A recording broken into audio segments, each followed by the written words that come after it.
able to hear him at all. Okay. But he can. If you can text us on the. Okay, here we go.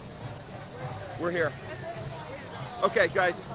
It's Craig Pasta and Matt Weinglass. We're here continuing our live stream. We are at the protest Thursday night. This is the night Kamala Harris is giving her speech. This is the final opportunity for the people in the street to come out and stand up against the genocide, against the war machine.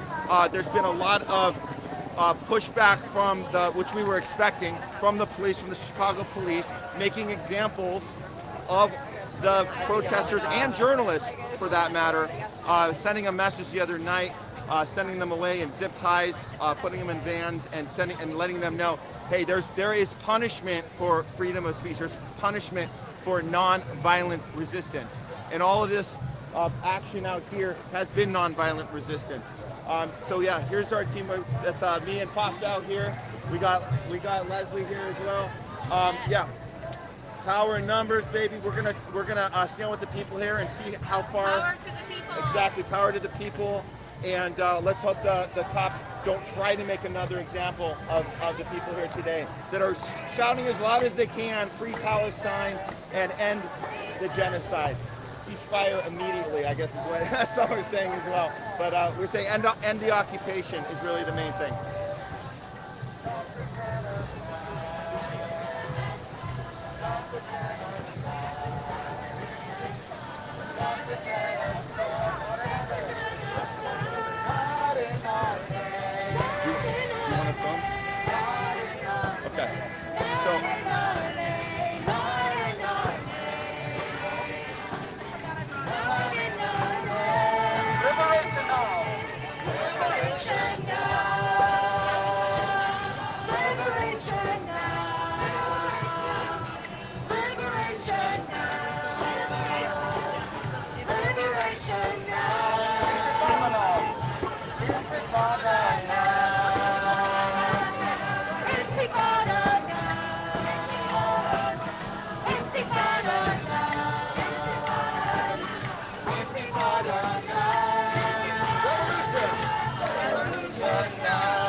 What we're going to do now,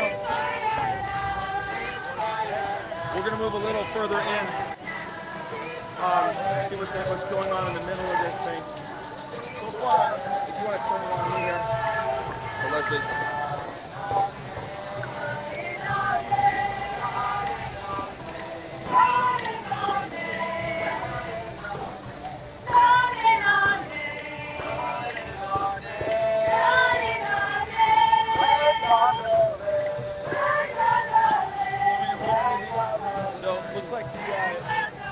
March is started. We're in the middle of this right now. This is the kind of messaging that you're just not going to get on mainstream.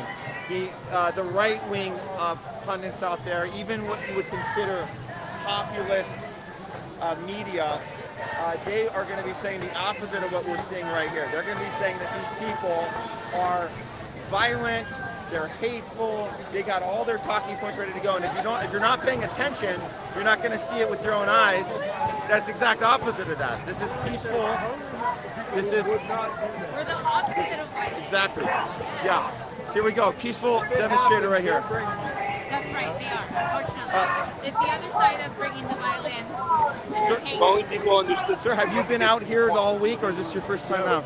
I was a Julius Assange guy for many years. What happened in Rue, we kept on saying, listen, you might not agree with this guy with the chickens. He's going to come home from Rue, and they're going to go after somebody that you agree with, and now people Let's are see all the sign here. like, how could this happen? Yeah. So I wish nothing but the best for the Rue. Palestinian resistance. I love it. Yeah. Now, have you been hearing some of the pushback we were just talking about, as far as like this painting the protesters in Chicago as violent, as hateful?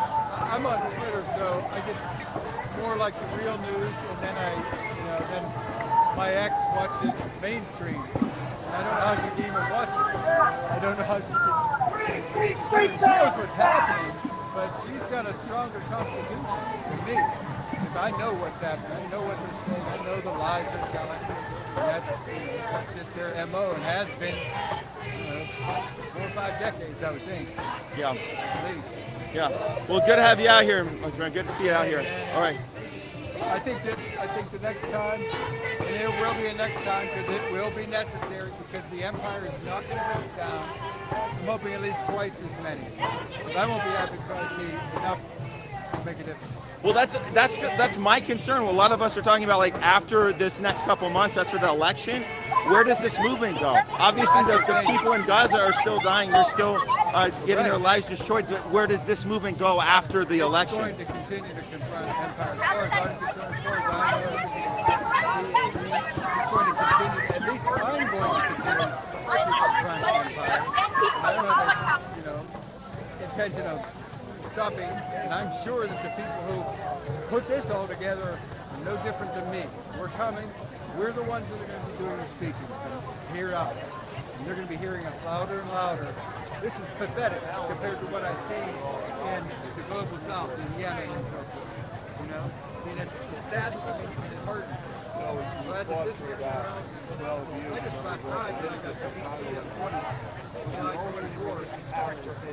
There was just not enough people to make up for all the people dying over there, not even to make up for one. Yeah. At least they came out. And I came out just so that one person in Palestine might know.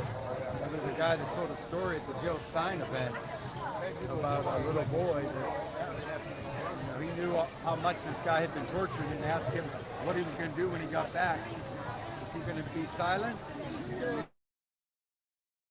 And the little boy, in spite of the horrors he faced, a smile spread across his face.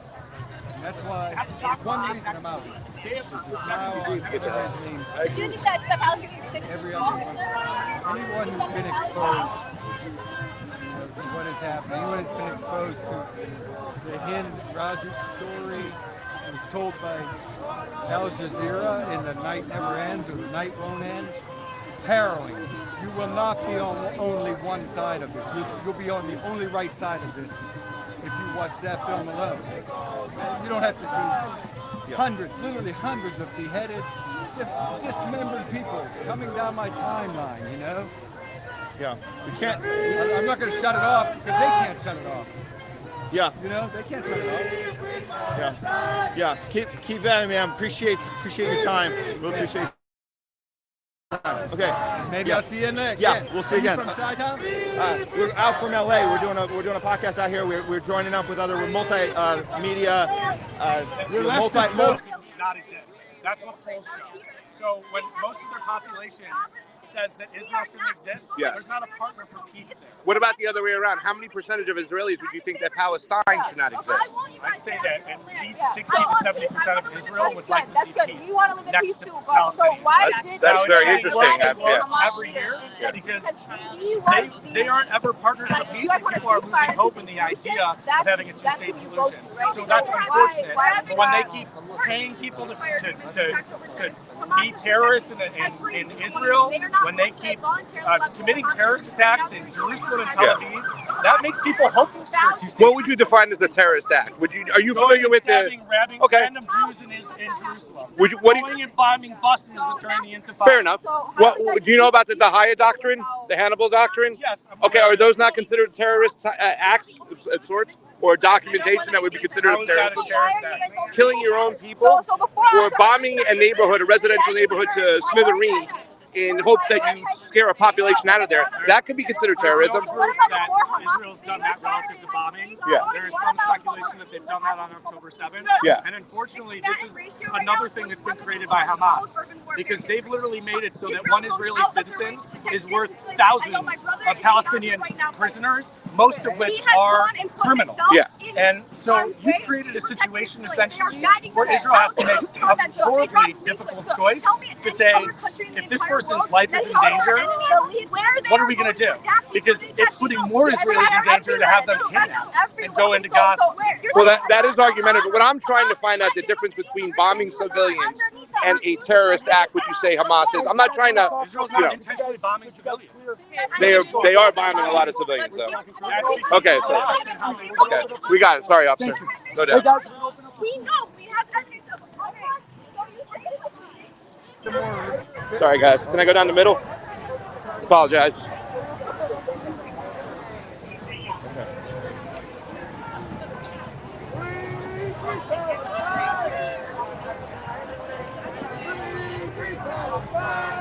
Yes, sir. I'm going to go cut out right over here in front of everybody. Okay, Right behind you, sir. Sorry.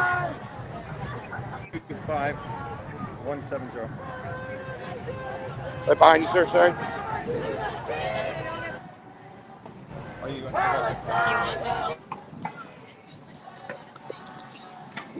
I don't know if you can hear me, but that was some interesting exchanges over there. We were wondering where the Israeli supporters would be. And by the way, I can't hear because I got my boom mic put in. But we were wondering where the counter-protesters would be and what their opinions were. And we were able to get it, you know. And, you know, he said you can't even speak to these people and not. And I'm saying, well, I just recorded you having a conversation, talking to somebody about this. Somebody else yelled to this other guy who was telling them to leave. Hey, everybody has a right to their opinion, no matter how drastic or harsh or bad you might think it is. Freedom of speech is freedom of speech. And they're allowed to have that opinion about what's going on, and I think it was a healthy conversation. And obviously, to be as much of an activist today as I am a journalist and documenting, I want to kind of see what's going on. But I couldn't hold back. I had to ask some questions. And it's interesting because it's the same talking point since October 7th. But that guy had an historic kind of point of view, very, very similar to what RFK had said about Jews being oppressed and how that land being rightfully theirs. So it's very interesting. We're going to get back to the protest. Pasta Jardula, homeless to go, pasta to go, combo couch. We're all out here. We're doing it. We're having a great time.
Streaming right now. The homeless left on Rumble. We got pasta to go on, and the combo couch on YouTube and on Rumble. So we're just ad-libbing this. We're in two different areas right now, so we're gonna have tech issues along the way. We appreciate you guys sticking with us. I just made a switch over to a new phone, so we have full power now. So we're gonna keep the conversation going here. What we're seeing right now, look, go ahead and check out these cops over here. Of course, they're lined up in advance. Yeah, we're seeing the cops. Obviously, at every intersection, they're ready to move. It's called setting up perimeter. We saw a lot more of that 2 nights ago. They had a perimeter on the entire bunch. This one, I have to say, I'm pretty. It's not as intimidating this time around, but that can change. This is just right now, so we might get more of the intimidation factor. And ultimately, what it comes down to is they give you that warning. They warn everyone, we're about to make arrests. So here's your warning. If you don't comply, we will take your First Amendment away from you. So you have a choice. You either comply or we snatch your rights from you. There's no choice. We saw that happen in real time 2 nights ago. It could happen here today too, but I have to say the good news is this is very, it has a good feeling right now in the air. We're feeling a positivity. Yes, the police have definitely set their perimeter, but it doesn't have that intimidating vibe just yet, and it could change. It can certainly change. I don't know, I'm not able to hear Jamie, I'm not able to hear you in the studio because I have to go with the mic that we have in the hands. I don't have the one in the ear right now. We only have one option for sound. So I figured it's better you guys at home hear my voice than I can hear Pasta or Jamie right now. We're gonna maybe get some other interviews. I think what happened was earlier, what I think I saw going on in the other box was it seemed that Pasta was communicating with one of the Zionists. That's what I kind of saw because it was some Israeli flags. We like that discourse, so we're gonna try and look for more discourse opportunity, engaging in conversation with these guys. Oh, I have to mention that. We saw a sign up. The first sign I saw, the biggest sign when we arrived here, we didn't get a shot of it because we had to move these guys. The first sign we saw, it says, "Look up Nakba." Look it up. And that's a great place to start the conversation. If they don't know what that is and they're wrapped in Israeli flags and they don't know what the reference is, you got to tell these guys, you guys better.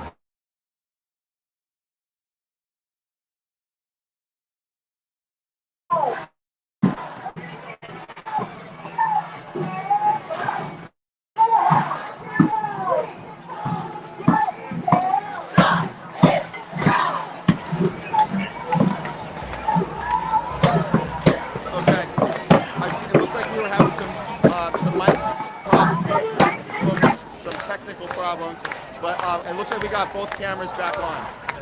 Both cameras are back on. I don't think we're going to be able to meet up with Craig, so we want to give a shout out to Jamie in the studio with us, helping us along, because Pasta and myself and Leslie here, we are basically going with the flow here. We don't have all of our senses in place. We don't have all our eyes and ears, so we just have to kind of wing it. So we do appreciate the help from the studio, keeping us moving forward as we figure out all of our tech problems along the way. But this is it. This is the moment.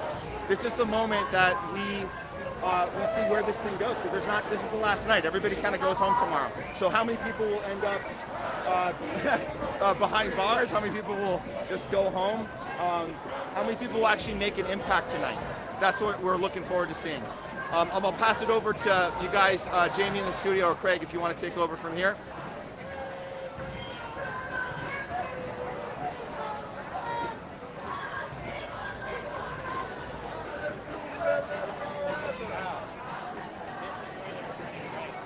It's looking like, I don't know if you're talking right now, Jamie. I can't hear you right now, but it's looking like Pasta's having a little bit of tech issues on his camera, which is fine.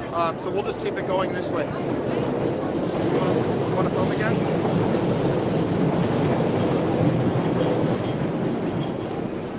I'm going to see if we can get some more conversations going.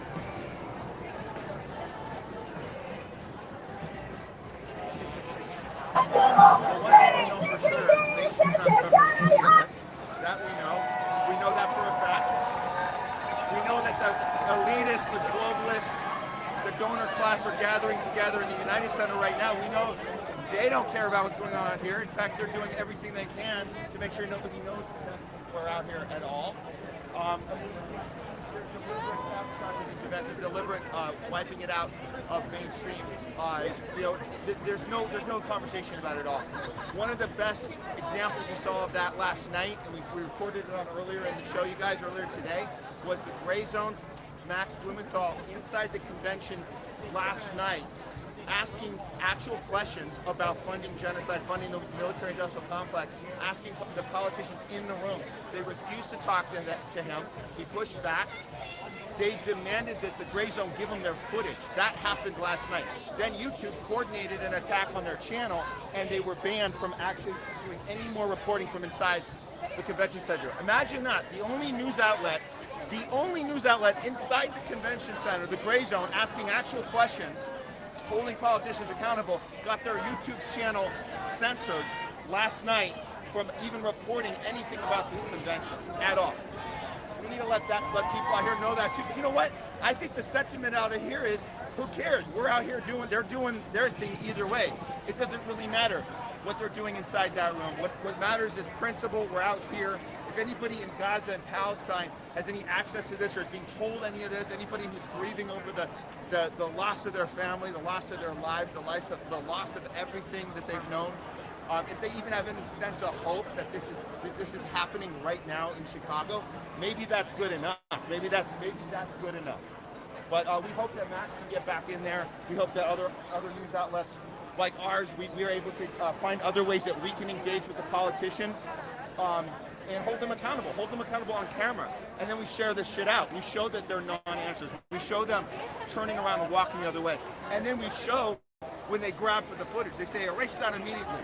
You're not allowed to ask questions. So we're all doing our part. Yeah. Out of your house! Out of your house!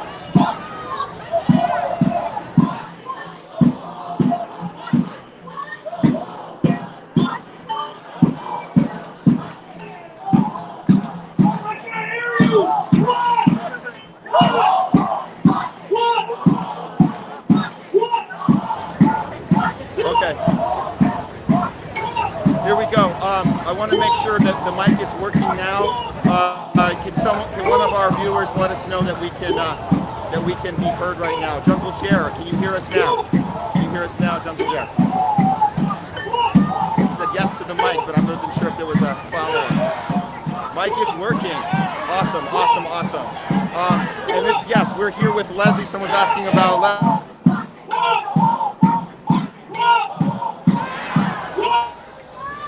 Okay, sorry, I saw the mute. Okay.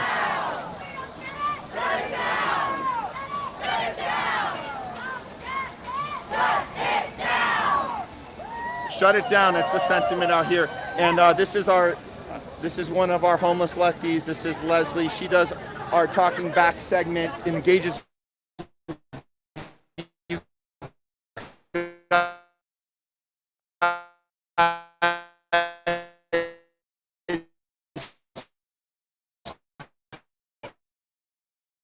out here. We talked about that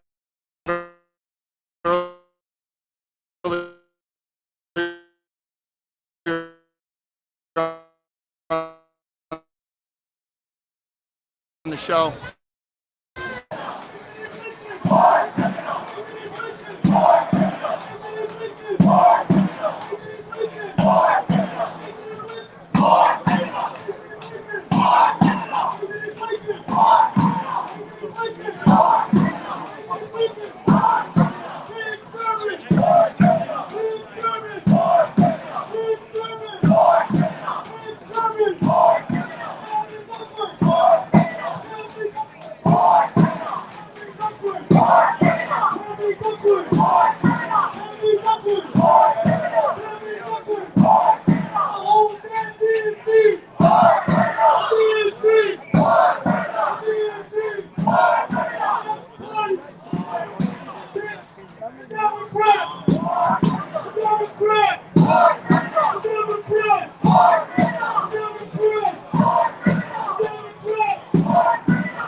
This is a great, Hello, Kamala! great vibe. Hello, Kamala! It's very positive energy. Hello, Kamala! Urgency Hello, Kamala! earlier. Hello, Kamala! Chicago, make some noise! So yeah, some very vocal people with a positive, strong message. It's going to be very difficult. I think if I was on the Chicago police, getting my triple overtime right about now, it'd be a lot harder to pretend that this movement is violent.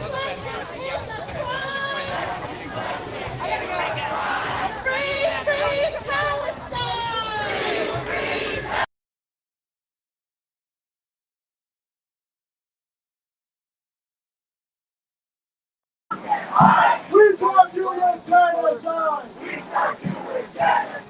DNC, you can hide! We taught you with genocide! Free Palestine! Free Palestine! Free Palestine! Free Palestine!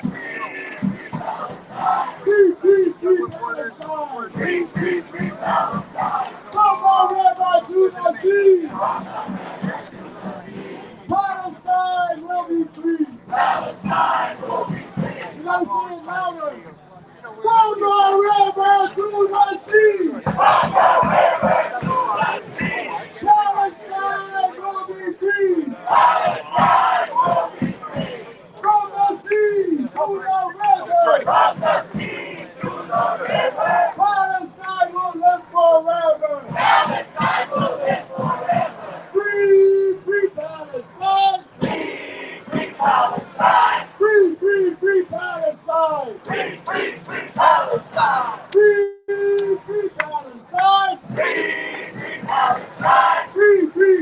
Palestine! Free Palestine! Genocide Joe, you can hide! We charge you with genocide! You can hide! We charge you with genocide! Anthony Blinken, you can hide! We charge you with genocide! DNC, you will see! Palestine will be free! DNC, you will see! Palestine is almost free! From the river to the sea! Palestine is almost free! From the sea to the river! Palestine will live forever! Free Palestine! He's not answering. Free Palestine! Sorry about that. Who speaks? Our streets! Who speaks? Our streets! Alright, so I want to just do one more time before I go to the leader. We're going to keep on moving. Where is he? Try to guess where Costa. It is our duty to fight for our freedom. It is our duty to win. Why is he not putting me in? Oh, there we go. Here we go. It's a crime! Okay. Free Palestine! Okay. It's a crime! Give me something. Palestine! Free!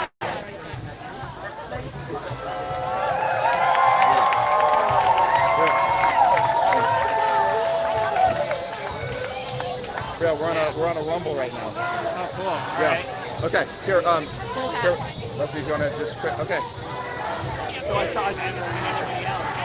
Mostly just, to watch the feature. But I can get behind, the ages.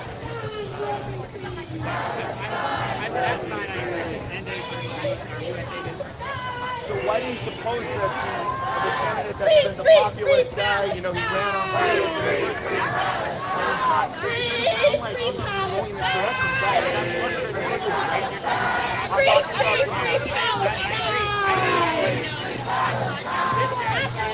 Palestine!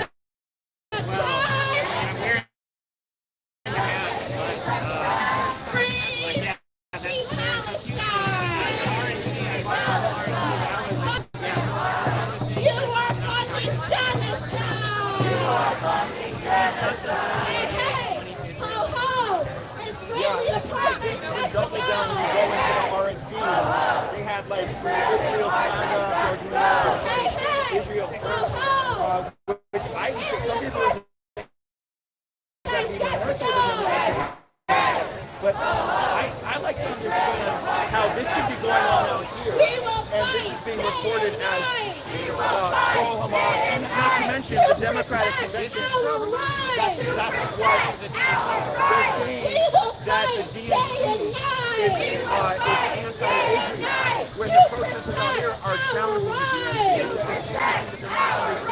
The message of the people out there. Yeah, it really throws the whole political compass like a skew. I don't know, nobody knows who anybody is. Like, that's also one of Can you fold it? Thank you. The crowd can't hear him.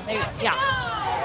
Thank you. That's also maybe like one of the Free, reasons for wearing free the cap. Palestine! Free Palestine! Free, free, free Palestine! Free, free Palestine!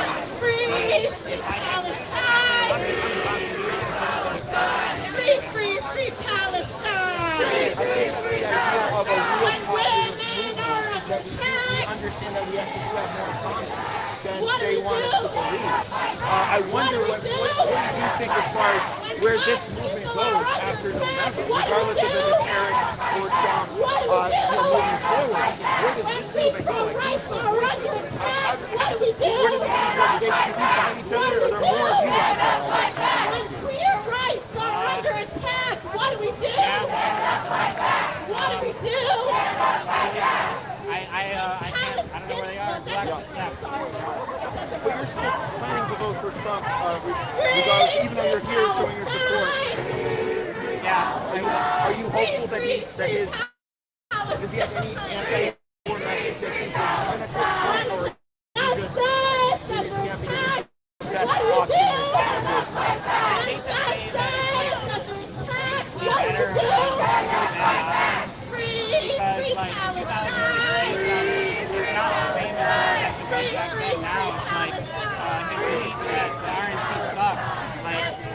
Enthusiasm. There was no there didn't have the same emotional gravitas that you did in 2016. The first day of the DNC, they played that smear video, like that little short clip of him, and to show look at this bad guy. And I was thinking the conservatives saying that stuff, maybe. It was that's the guy that was campaigning in 2016, and now they're just they're more alike than white.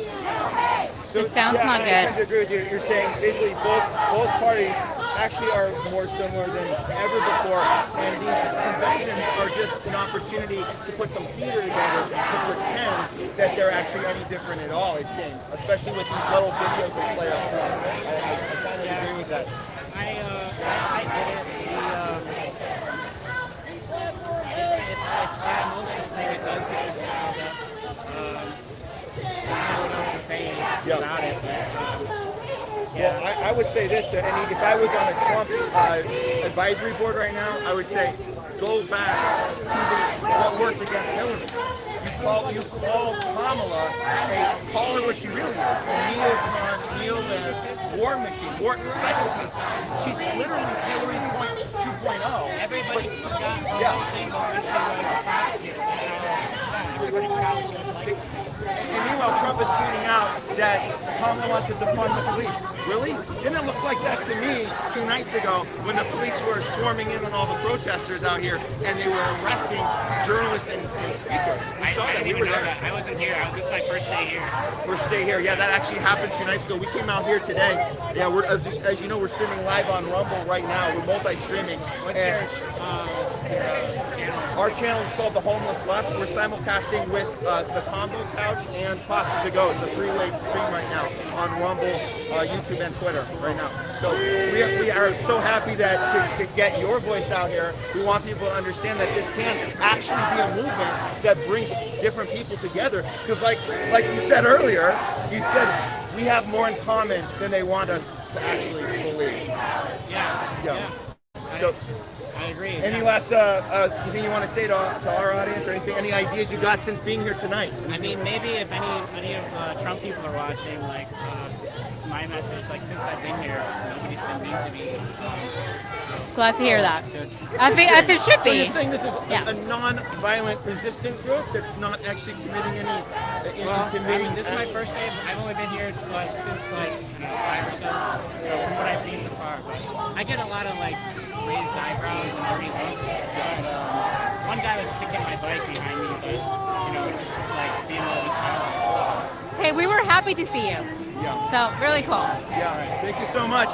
Back to you, Jamie or Pastor, whoever's in, because I can't hear you, but you guys can hear us, so we're loving it. Thank you. Well, the homeless tonight. Okay, you guys heard it. You heard it right from the horse's mouth. We have Trump voters out here. We have independents out here. We have registered Democrats for sure. I think a lot of them are going to unregister tomorrow or Monday. But yeah, there's a populist movement in the air here, and we do really get hopeful about this. We hope that it does carry over, not just into next week and the week after, but that this movement can carry over into other movements. Why not? Why does this have to be? I think Costa mentioned that on the show earlier today in our roundtable. He's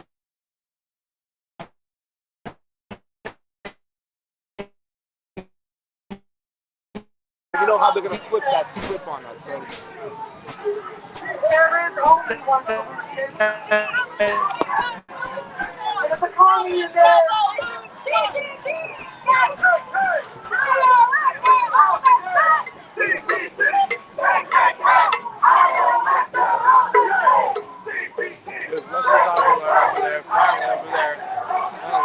We can be in person for the first time on a live stream.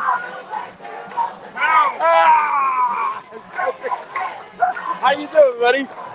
Nice to finally meet you in person. Nice to meet you. Definitely. You gonna get some pizza with us after, or you got stuff going on? I've never met him. Have you met him in person? No, we've never met in person.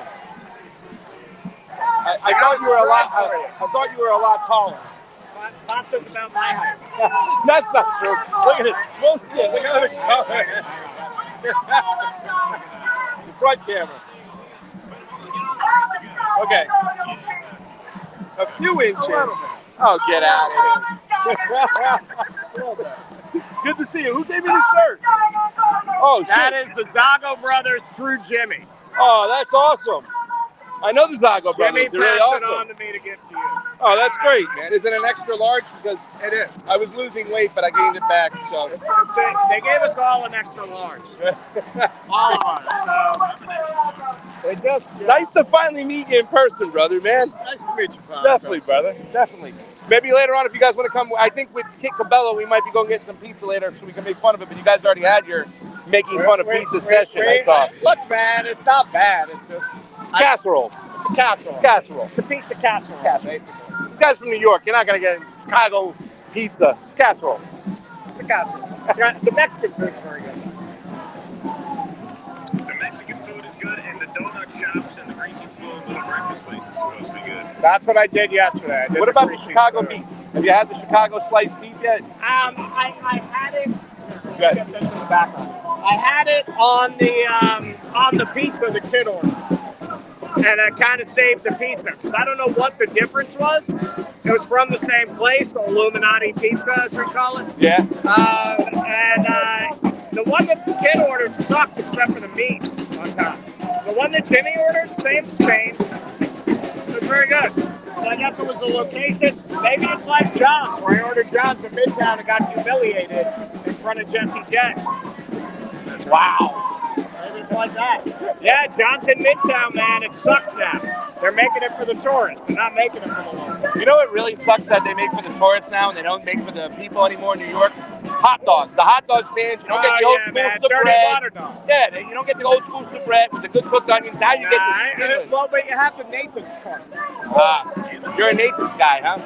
I'm soubrette. You're a soubrette I'm guy? soubrette over Nathan's. I am. Yeah, I take the Nathan's every time. The Nathan's is probably the better option, but the soubrette is more readily available. You know, It's a dirty water dog. It's a dirty water dog. It's a different texture. No, that's what I mean. I'm saying that I think the surprise is easier to find a surprise. I think Nathan's got more of that beefy, smoky But flavor. you haven't lived in the city in a while. There are a Long lot of time. Nathan's carts now. Oh, I didn't know that. Yeah. Do they have the knishes? I think they do. Say hi to the audience. That says Russell Dobula, so we might as well show them. What's up? And we got Keaton over there. If you can see that little small box, say hi, Keaton. Here, I'll say hi. Here, He made himself bigger. There. So is this streaming to, is this going to Pasta to Go or the Combo Couch? Pasta to Go, Combo Couch, Homeless Left, Don DeBar. So we got about 8 channels going right now, even our Rockfin. So we got a little bit of everything. Oh, nice. Excellent. Hey, who do you think the surprise guest is going to be tonight at the DNC? They have a big surprise guest. I do not know. That's a good one. That's interesting. I think it's going to be Ghislaine Maxwell. That's Rob Bogoyevich. She's going to walk on with a big cardboard check. Bogoyevich. Like the Publishers Clearinghouse, but for pedophiles. I really think everybody's got to pay attention to Kamala's speech today, because they're going to try to pull so many 30-second ads out of the speech today. Remember last time in that debate when she said that little girl was me, and then her whole team had the T-shirts ready to sell online? We're going to see something like that tonight, where she's going to try to compare herself to the working person, and then clip after clip after clip.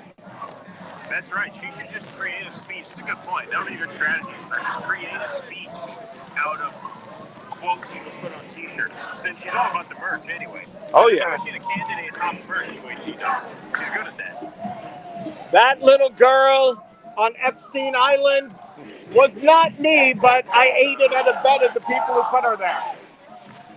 Now, That's how I got this gig. Doug Hemoff, that's a different story. He was on the island. Wow, do I love being on Rumble. Oh, you guys not on YouTube at all, huh? Not for this shit. Why do you think I'm doing the blue material? Gotcha. Got it. You think I would be talking Epstein pedophiles on YouTube? Did you hear what happened you heard what happened to Max Blumenthal in the gray zone? Of course, Wyatt Reed is with us, so I heard firsthand. I saw a lot of his footage yesterday. For medical misinformation, he was talking about polio. So that's why we didn't do it. What we did is we just told Rumble, hey, we're going to be streaming exclusively to you guys. Can you put us on the homepage and give you the exclusive? Because Rumble wasn't allowed in the DNC either. They were going to charge him $200,000. So they said no. So they said, yeah, sure. And, you know, all of our... You got to get that Katzenberg money for that. Right, yeah. Yeah, but that's, I mean, why would we do YouTube? Like, I knew that would be a problem with somebody to do something. Well, you know, Matt Weinglass from the Homeless Left is here. His channel was taken down for medical misinformation. I can tell you this from a guy who's been demonetized for almost 5 years now on YouTube. They would put up ads about elections even when we were talking about something totally different. So that's why they'll use the medical misinformation thing. They'll use whatever they have to do to take you down. We actually went into Lou Molinati's on the first day, and there was a Democratic California meeting, and Xavier Becerra was there, the Health and Human Secretary was there, Human Services Secretary, and we kind of ambushed him and got a couple questions. That polio question might come up with Wyatt, and I already have it on my Twitter. I asked him about monkeypox and what's going on with that. So it's very, very interesting. We were very fortunate and lucky just to walk into a meeting of the California Democrats. But Should ask him how he feels about RFK possibly being his successor. Ooh. Ooh. Ooh. That would have hurt. They should put monkeypox, you know, so the guy was saying that monkeypox might affect the voting methods. Well, I asked him that. It's funny that you asked me, because that's what I asked him. I said, what do you think about monkeypox and the WHO declaring it a global pandemic? And also, will it affect the election process? He didn't answer that part of the question, but he went on to tell me how important, how deadly monkeypox is, and he even further cemented the fact that it's not a sexually transmitted disease, that it's by touch and saliva and whatnot. And I'm like, well, that's kind of like off. That's not what we've heard about the monkeypox. But yeah.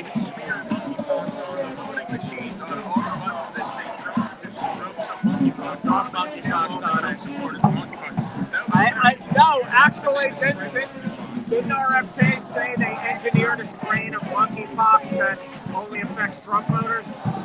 Yeah, that's right. I heard he said that. He did make a point. And then he said it wasn't really what he said after that. After he said it. voluntarily said he didn't say. Hey, so he's dropping out tomorrow. Tomorrow's the big announcement. Yeah. He did point out, Xavier Becerra, I just want to really point out. He's dropping like JFK Jr.'s playing at the moment. Wow. For those out there who know about JFK Jr.'s playing, look it up. That's great.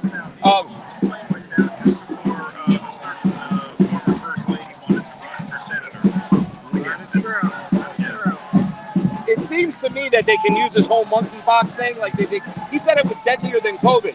So they're trying to flick the switch, I think, and go right back to the whole we have to vote safely. And what people don't understand is they expand the voter rolls and then therefore expand how many mail-in ballots they can send out. And with ballot harvesting, you can fix any election like that, especially with any pandemic.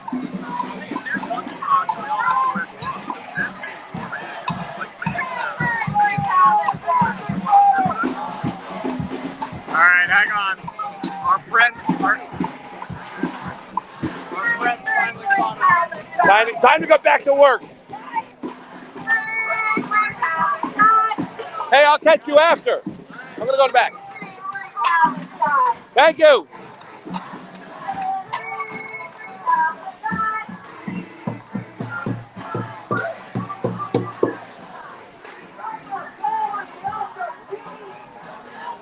On the same side. We're doing it. What's up, man? Hey, Russell. Hey, Good to see you. want a selfie? Yeah, no, definitely. We're on at the same time, I think. Yeah, this is us right here. So I'm the Mac cam. We're the Mac cam. All right. Yeah. So let's yeah, cool, man. Keep it going. Would be my temptation for the genocide in Gaza. Also, they keep talking about joy. Their catchphrase now is joy, joy, joy. We don't feel that when we have the consciousness of and conscientious about the genocide happening with 40,000 plus documented deaths. That is not what I consider joy. Another reason I'm here is to pay attention, to bring attention to AIPAC. This is a corrupt system where no other nation can influence our democracy, and we keep complaining about Russia, China, Iran influencing our democracy, yet AIPAC has been influencing our politicians for decades. They funnel money in to and fro Israel, and they support the politicians who say and do what they want. And if they do against that, they say or speak or do against what they want, they will support their opposition to get them out of office. That is corruption. That is complete hypocrisy, and it's contrary to what we've been preaching. We say one thing from one side of the mouth, and then we do completely different. Let me ask you a question. I'm going to put on really quickly so you can hear the question. What do you say to those people out there who says, yeah, but Donald Trump is just as much of a Zionist as Kamala Harris? He's even closer with the Adelsons. He moved the embassy from Tel Aviv to Jerusalem. Why wouldn't we vote for Kamala Harris and take our chances, hoping that she's less of a Zionist than Donald Trump? I think the key word that you used is hope. We are done with hope. We don't see any hope. We can tell that Kamala's policy aligns with Joe Biden. We haven't seen or heard anything different. And Joe Biden has been historically a supporter of Zionism. And therefore, Trump is far worse. We agree to that. However, we're not going to be giving our vote away to Republicans. Thank you so much. You're very welcome. Thank you. Thank you, brother. So we're at the end. I'm independently. This is on the Combo Couch, Pasta to Go, The Homeless Left. I'm going to be on a bunch of radio stations this weekend, Sputnik. I'll be on a lot of Sputnik channels, so you'll see. Thank you so much. This is the back of the protest here. You guys are following on up. You can see there's a couple stragglers right here, but this is the back end. This is how they do it. They have police officers on all sides over there, so they can kettle in people at any time. We have the Lawyers Guild here to make sure that anything goes wrong, they have it all recorded, and there's some form of protection.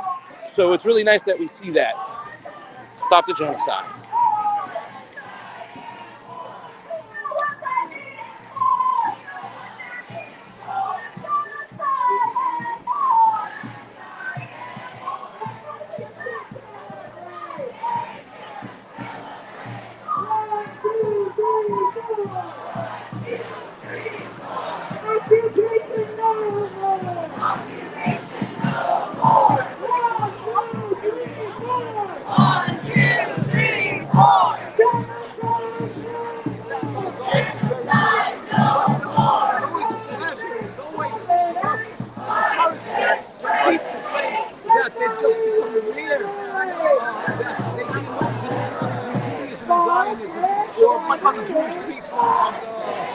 Can you answer any questions? Are you letting talk? Okay.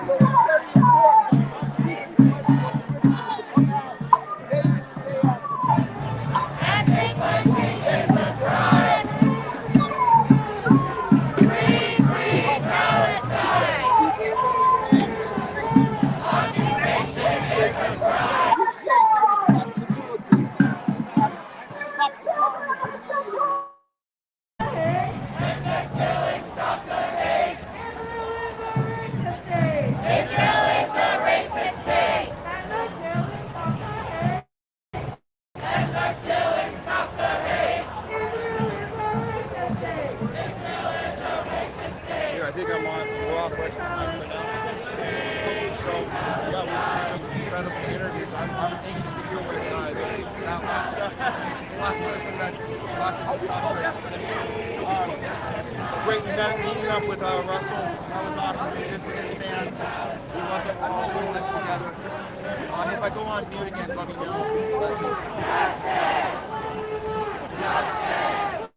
A lot. I'll be on all the Sputnik shows. No.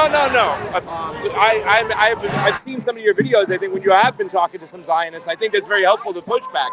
But there has been a lot of I don't want to say anti-Semitism because I think there's this whole kind of conflation to make sure that anti-Zionism is conflated with anti-Semitism. But I did see somebody who had a sign that said that Ashkenazis are Nazis, and that was kind of a false statement. That's the result of killing and occupying. So therefore, with God's help, that's why we feel it's critical that one of the many reasons that we are out here to educate, to clarify to the people that Zionism and Judaism are diametric opposites. They should not be conflated or confused.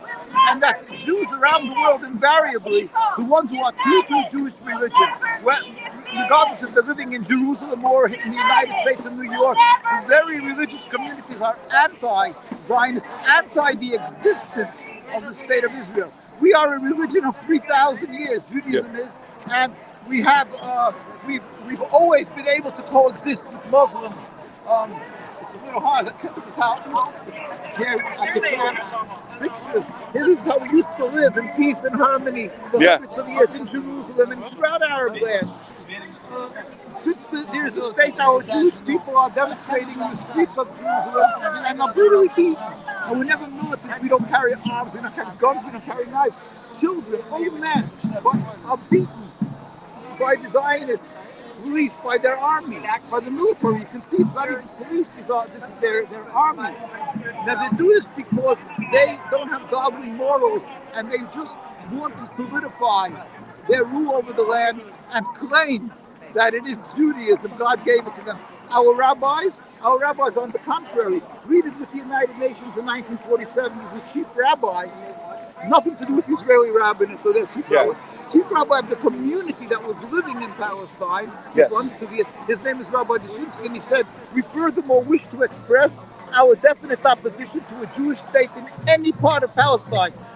Declaration for the United Nations, July 16, 1947. What does your religion say about Jewish people having a homeland? Is it 100% forbidden, even if it would not affect other people, even if the land would have been uninhabited? Because we are under a decree by the Almighty to be in exile since the destruction of the temple 2,000 years ago. And Jews respected this. We never created a state, even though we had opportunities in 2,000 years. There was a golden age of Judaism. We didn't do it because our rabbis always instructed and told the Jewish people this is forbidden because God put us in exile. There will come a day, at the end of time, there'll be a metaphysical change. There will stop being atheists, where God will build a temple and all humanity will serve God in harmony. That is a future. We will never be the threat by the Muslim communities who embraced us and took us in. Thank you so much. Thank you so much, Rabbi, and good luck with your fight. Thank you. By the way, there's a picture of Theodore Herzl reading the Declaration of Independence in 1948. Yeah. Now, look at this, the Stars of David. Yet, on the dais, they don't even have people covering their heads. We have police behind us. See the duplicity of this? Yes. That this is supposed to be a Jewish state. It would be a Muslim state. You would have imams, you would have ayatollahs. Yeah. A Christian state, you would have priests. You see the duplicity, the hypocrisy of what they are. Thank you so much. Good luck.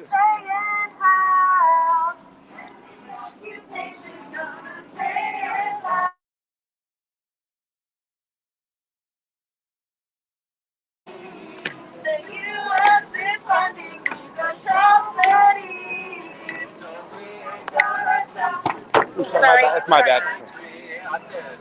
We ain't gonna stop till Palestine's free.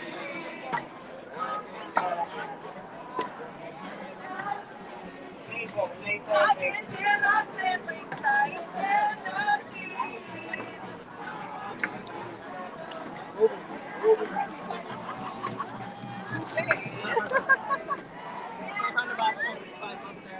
How many kids did you kill today? My bad. How many kids did you kill today? What do you say? How many kids did you kill today?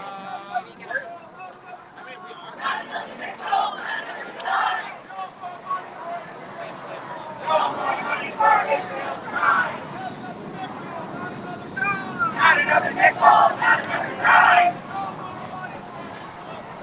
No more money for Israel's crime. Free, free Palestine. Free, free, free Palestine. Free, free Palestine.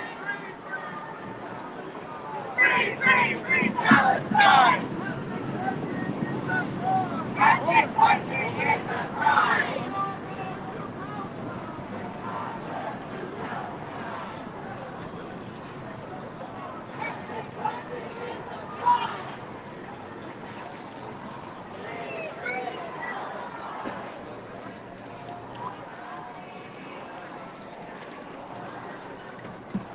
Ending houselessness in this country, we know that we are better positioned joining hands with people across the country and across the world, working for a society that is built on principles of justice and liberation. We are not confused. We are very clear. And we are also very clear that what is happening 2 blocks away in the Democratic National Convention is a coalition of powerful interests that are designed and interested in subverting solidarity at all costs. So there isn't anybody actually in that building that's doing anything as far as aligning with this movement at all. They're intentionally gaslighting this, correct? I mean, would you think there's anything that they're doing at all in there? Or is it every single one of them, whether it's AOC, whether it's Bernie, they're all intentionally gaslighting? Would you agree with that? I think that if people in that building are interested in demanding a ceasefire and an arms embargo, we should get out of the building and into the street. They should be here. They should be here. They should be here with everyone else demanding those things. I love it. What happens to this movement after tonight? What happens after November? Where does this go? Does the same energy continue until, like you said earlier, genocide is called out in all parts of the world, and the U.S. empire is held accountable for that? Imperialism and genocide do not run on an election calendar. Yeah. We are out here today. We're going to be out here next week. We have been out here every single week since October, and many of us have been in this movement for years and decades. The long trajectory of justice is unfortunately not always very swift. It sometimes is slow, but we are persistent and we are consistent, and we are going to be out here demanding an arms embargo, an end to genocide, and an entire new system based in justice and long as it takes. I love it. Thank you so much for time. Thank you. Yeah, absolutely. Thank you very much. Okay, you guys are hearing the message being articulated beautifully right here, right now. This is the kind, we have to keep streaming this, you guys, and I hope we're not the only ones doing this right now.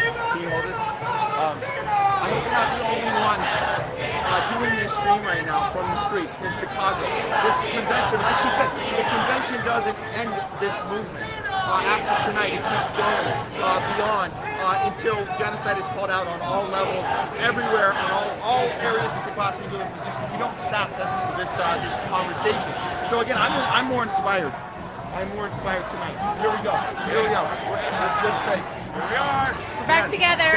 That was some good stuff. I wish I was able to hear a lot. I wasn't able to hear most of it, but I saw you had some really great conversation. You met up with Russell as well. Yes, I saw you with Russell too as well. And we got to meet them. It was awesome. But we got to speak with some of those rabbis, and we talked about the whole Ashkenazi situation, and he was explaining that it's forbidden within the Jewish religion to even have their own state ever.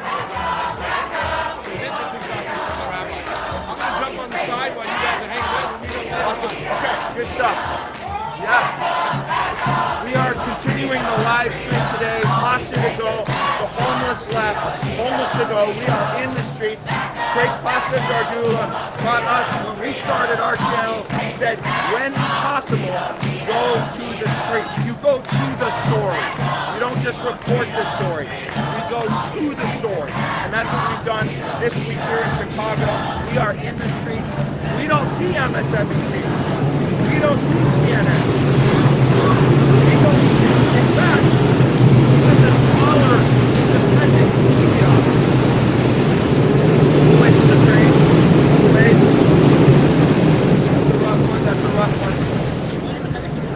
We don't see MSNBC here. We don't see CNN here. We don't even see. There are independent media groups here that consider themselves populist, maybe right-leaning populist, that could, if they were actually doing it an honest way, they would be reporting this, having these conversations, and making their side look a lot better. They're not. They're not. They are just reporting this on purpose.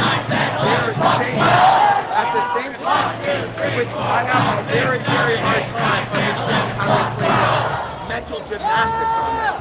But they are saying at the same time, they're saying the Democratic Party is captured. They're saying on the right, they're saying the Democratic Party is anti-Israel. At the same time, they're saying that the protesters are anti-Israel. They're unable to connect the dots that the protesters are standing up against the Democratic Party. If the right wing had any sensibilities themselves, they'd be out here with us reporting the honest take on this and actually helping to call out the Democratic Party machine, which we realize at the end it's one party, it's an oligarchy, and that at the end of the day we fall for this little notion that a populist movement is actually forming on both sides, and then we lose half of our movement because they're all like, oh, what about Hamas? What about October 7th? And we're like, wait a minute, what happened to you guys? I thought you were supposed to be reporting honestly from the right. So that just leaves us, and that leaves the people here. We're the only ones here to do this, but we're going to be as loud as possible today. As you see from behind me, you see the conversations that we've been having today. The conversations that Craig Pasta's been having. We're very hopeful that this thing is continuing into the weekend, hopefully, beyond tonight. That's what we're looking at. Okay, I'll turn it back around. Okay.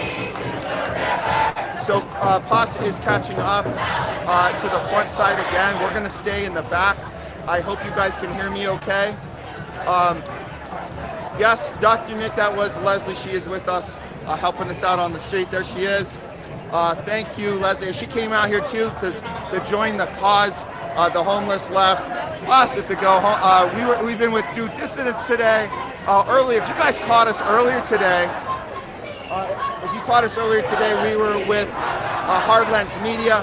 We have been with Don DeBar from the KPFK and CPR Studio CPR Network. we've been aligning with other populists in the lane with us, in the independent media lane, where we report honest news, honest journalism from the streets, from the people. That's what we're doing here tonight. Yeah, I have to say, this is, you guys can still hear me, this is way more organized, way more together than we saw 2 nights ago when the police moved in and took down the movement. We were right in the middle of it, the takedown. It was awful, it was brutal. There were reporters, journalists, there were protesters, speakers, all ended up in zip ties, pushed into a van. It was very brutal, and it seemed to have affected what had ended up happening last night, because this was 2 nights ago. Can you hold it right here? That was 2 nights ago that we saw that brutality go down by the police, warning the people, we're about to take your First Amendment rights away from you. We're giving you a literal countdown before we snatch your rights from you. And that's what they did. And the people that stayed, if you do not comply, you will lose your First Amendment right. That's what we saw 2 nights ago. As a result, we feel very strongly that last night suffered from that there was a message sent to the protesters and it backed up. But tonight, we're seeing it rise back up again. So we're very hopeful by the messaging out here. We're very hopeful by the aura in the air. It's very positive, it's very well together. We've heard the singing. You guys heard some of the instruments, some of the musicians earlier playing. I'm looking forward to hearing some of the conversations Asta had at the same time we're here. This is the first time we're trying this, guys. You're with us in a moment in time where we're learning how to do the triple, quadruple, what is this? Oh, we got both Democrats and Republicans have blood on their hands. 100%. Look at this. The youth, the movement here is realizing, we're all having this aha moment together. We're realizing that it is it's a uniparty. They're both captured. And that's a great reveal to have for yourself, a great aha moment, as they say, and it relieves a lot of weight off of your shoulders when you don't have to, go be part of that system anymore. You kind of take that weight off, that we're not beholden to one party or one tribe or one church or one whatever. We can think for ourselves. That's what we're doing out here. Let's see if we can find someone else we can speak to today. Yeah, this is a very great experiment. I have to give a shout out to our control booth, Jamie, Cheese Slice on the ones and twos. This guy has been holding it down for us. I can't imagine how this is the first time for all of us, because I gotta say, the fact that me and Pasa can't even hear you in the studio, but you can hear us, and all of the technical problems. Oh, I have to mention this. Jamie, if you can hear me, and if you guys are listening at home, I think Leslie came up with this theory that there is some sort of interference in the internet connection, and that's not an accident. So we're trying to overcome that with all of our little tricks coming in and out of the stream. But I hope you guys have, thank you guys for going along with us and toughing it out as we figure out how to maneuver through all those obstacles. But we're always maneuvering through obstacles. Okay, so streaming right now on Rumble. We're on the Homeless Left Rumble. We are on Pasta to Go, Rumble, and YouTube. We are on Convo Couch, YouTube, and Rumble. We're on Twitter right now. If you guys don't have Rumble and you don't have any of that stuff, and if you're like us and hate YouTube because YouTube likes to terminate channels that challenge Israel, then you can follow us on Twitter. I think we're live on maybe 5 channels right now on Twitter right now, live, which is pretty cool.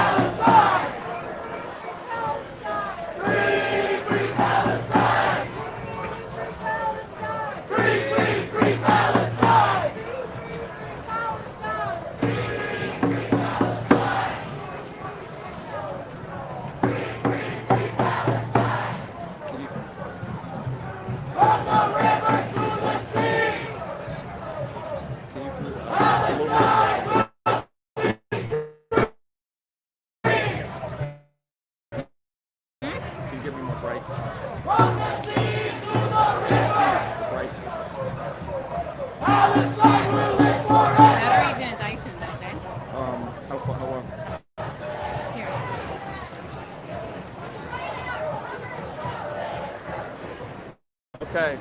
Oh, look at that. It looks like we might have our cam back up. Our pasta cam might be back up and running.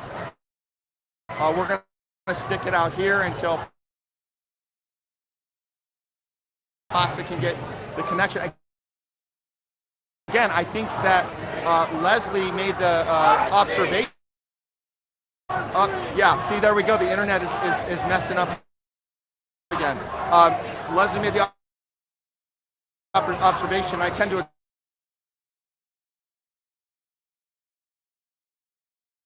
agree with her that there might be a disruption on purpose happening, a disruption on the internet, because we had excellent connection when we started. We have excellent battery. We actually still have excellent battery power, believe it or not. We made a switch. So yeah, we're looking good technically speaking. So when I see the camera freezing up, I'm led to believe that there's something intentionally going on. Why would that not be something they can do? If they can take the gray zone that there was medical misinformation when you're talking about anti-war from YouTube.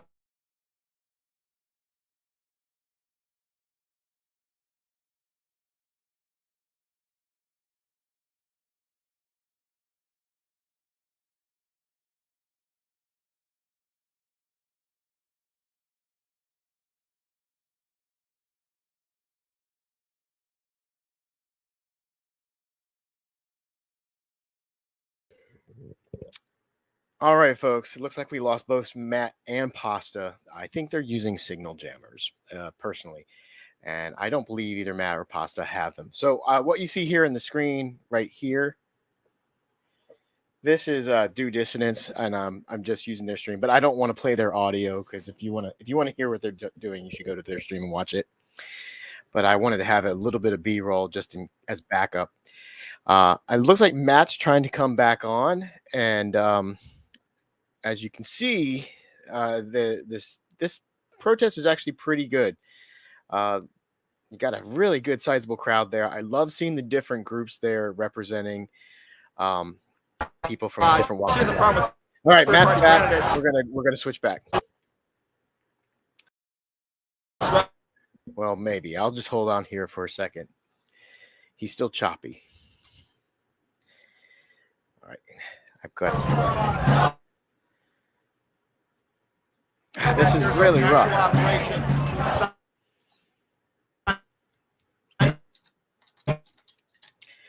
Sorry, I got it. The only thing I can do is type to him and hope they can see it.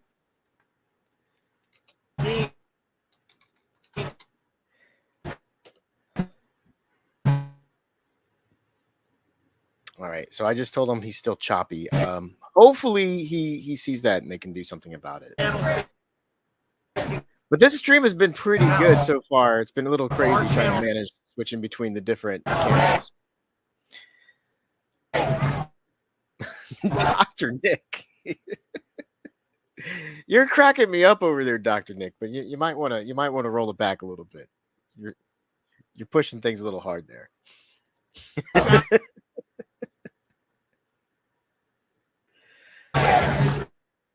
So if you want to know what I'm talking about, you need to read the stream. I don't want to put it on this. When I say terminated, but he's making it. I don't mean slapped on the wrist. I mean channel no longer exists. YouTube did that to our channel. They did it to Fiorella and the combo couch. All right, here we go. Damn, every time. I thought he was back. I think he's frozen again. We'll put him right over there. So I don't know what to say about this. Unfortunately, I'm not watching the actual Democratic convention. I kind of wanted to put that up on a monitor, but I don't have it. So I could tell you what's going on right now inside the convention center. I don't know about you guys, but I've been following this convention much more closely than I would like to. And I've been going like just all Democrat news for like 4 days. And I'm so sick of the Democrats right now at this point. I can't imagine how the people in these crowds feel, because they're probably even more sick of it than me, because they got the police jumping down their throats right now. Just that threat of, hey, we're out here exercising our First Amendment right, but then we got the cops standing right over our shoulders, ready to just like take us to jail. That's just nerve wracking. And you're not even safe if you're press. Some of these protests we've seen in the past where they've even gone after the legal observers. The legal observers, if you didn't know, sometimes in these camera shots, you might see people with green hats. So there's one right there. So they wear these like green baseball hats, neon green, and those are legal observers that are just there to watch the crowd and basically be advocates for any of the protesters in case something happens and somebody goes to court, and then those people can step in and actually be witnesses on behalf of the people who get arrested unfairly, and they stand up for people's First Amendment rights. So that's just funny that we just saw one on the Due Dissonance stream right when I was talking about that. That was totally a coincidence. But this has been an interesting night. I wish we could have done this 2 nights ago when Matt and Pasta were at the protest where they started arresting people and arresting the journalists. We got a lot of good footage of that, and a lot of interesting video. We're gonna have to cobble it together to make some kind of like, I don't know, just commentary video on it. But we showed a little bit of it the other night when we were live streaming, and it was disturbing to see this. I mean, we're talking about fascism, and when we see this stuff, it's just that the stuff that we're seeing is fascism.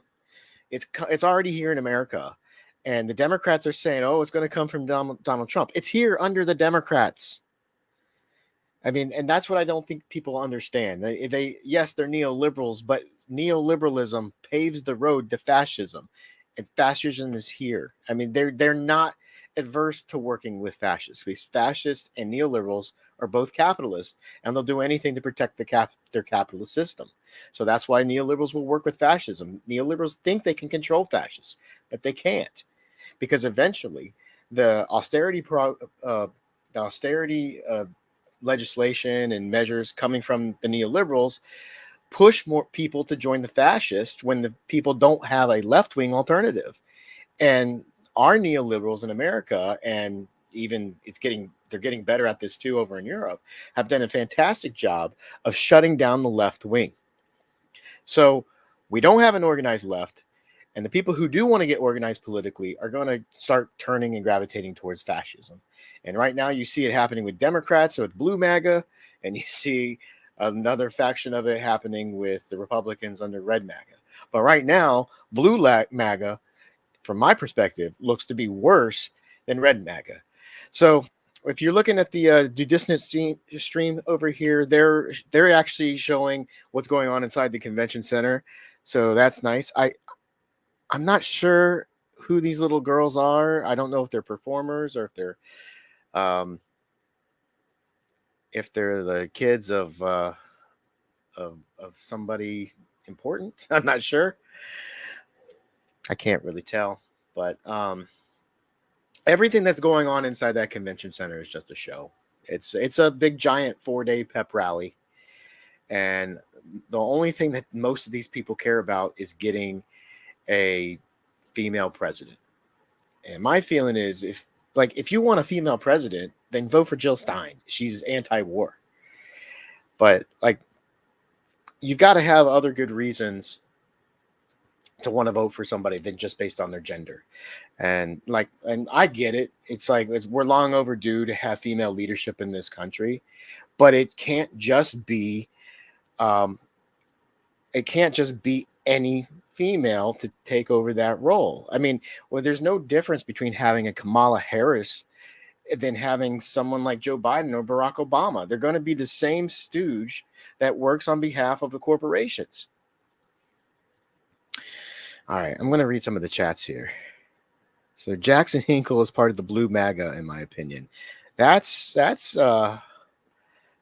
interesting. That's an interesting take. I've never heard that one. But I can see your point. It's just that, he definitely appeals to a lot of the people who you would normally associate with regular red MAGA. But I don't think I can agree with you there, but I definitely can see why you would make that statement. See, Jackson, he's definitely interesting from a standpoint of he's saying a lot of things that's hard for a lot of us on the left to disagree with, but clearly it's just very obvious he's I don't know how to say this. It's just I don't trust him. I don't trust his intentions, and I could be totally wrong about that, but it's just that there's like he's getting funding from somewhere, and it seems like he might be he does rub a lot of leftists the wrong way, and because of that, he may have been selected to be propped up so his voice could be amplified to create even more of a disruption amongst the left. I don't think that he may not be aware of that's what's happening, but he's getting funding and assistance somewhere to be able to do what he's doing. I don't know what's going on there, but there's just no way he's raising enough money when he's been debanked. And he's not allowed to be on YouTube anymore. So that's like where the biggest audience is. Where is he's not really generating the kind of income that he would need to be able to continue doing the kind of work that he's doing without getting assistance from somewhere.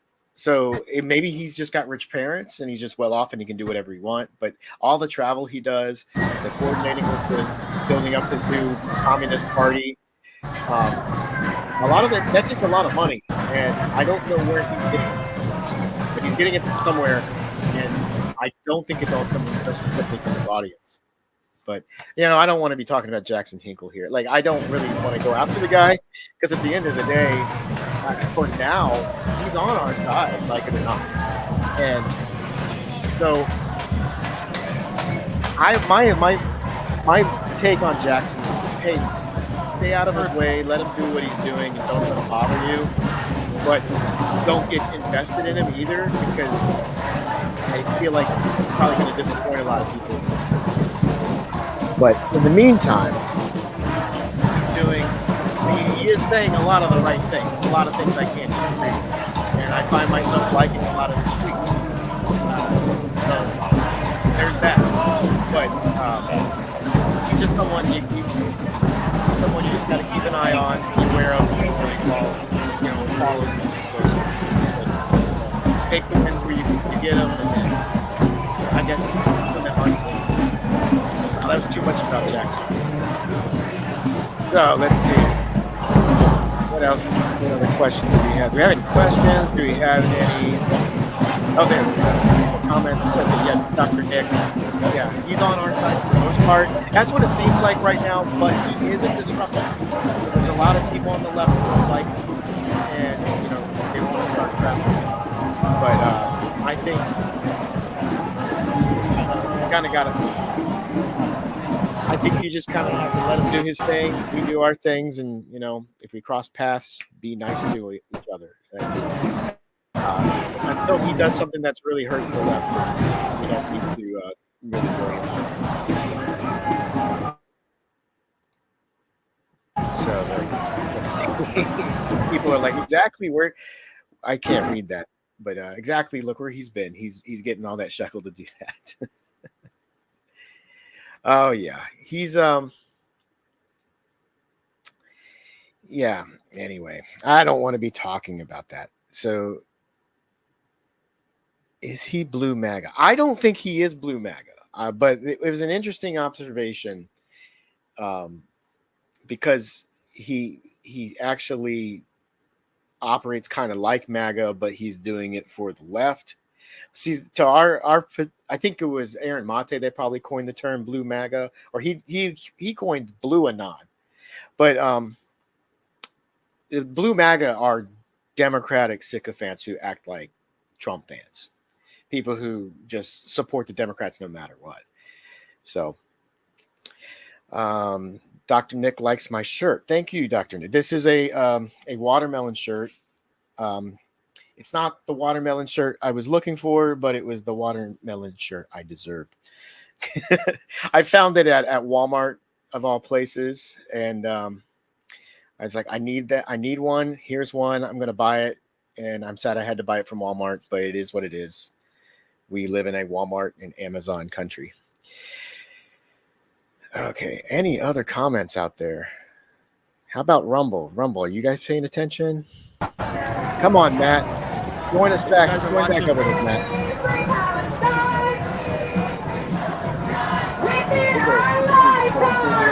Yeah. So this is a line of police that we haven't seen anything this long. This is a long barricade that they set.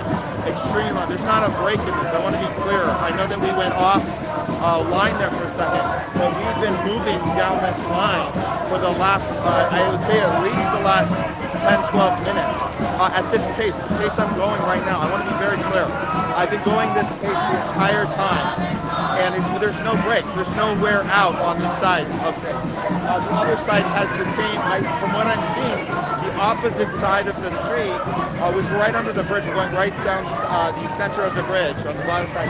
On the other side, it's exactly the same barricade. It's starting to feel like a barricade. It's starting to feel like there isn't actually a way out of this. Not that anyone's trying to get out right now, but it's just one of those moments where you notice, what if I can't get out of the door I just walked in? What if I lock myself in? It's one of those moments that you might be having. What if I want to leave the room I just walked into? Well, it doesn't sound like anyone wants to leave just yet, but no, I'm not actually seeing any break in any of this. This entire stretch, Jamie, this entire stretch is all barricaded on both sides. I'm starting to feel like, and I wish I could hear you. I'll pause and let you talk as well to the audience, and I can't actually hear right now. But if you guys are listening, it is starting to feel a lot like Tuesday night. That was the night that the police barricaded us all in, warned us on a megaphone that they were going to start making arrests if we don't disperse and sacrifice First Amendment rights, the right to protest, nonviolent resistance.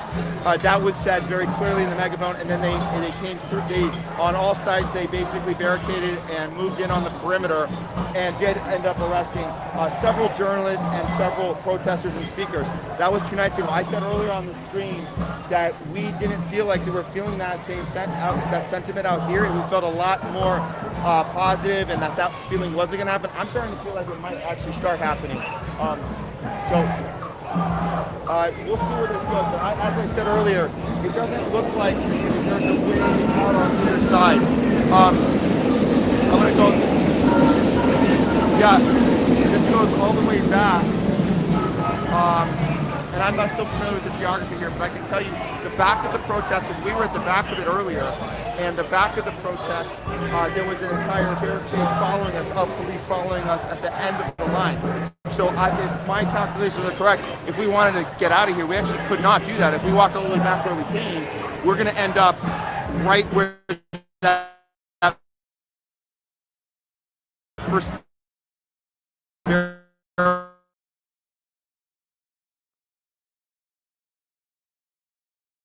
now. Okay, I don't know if you were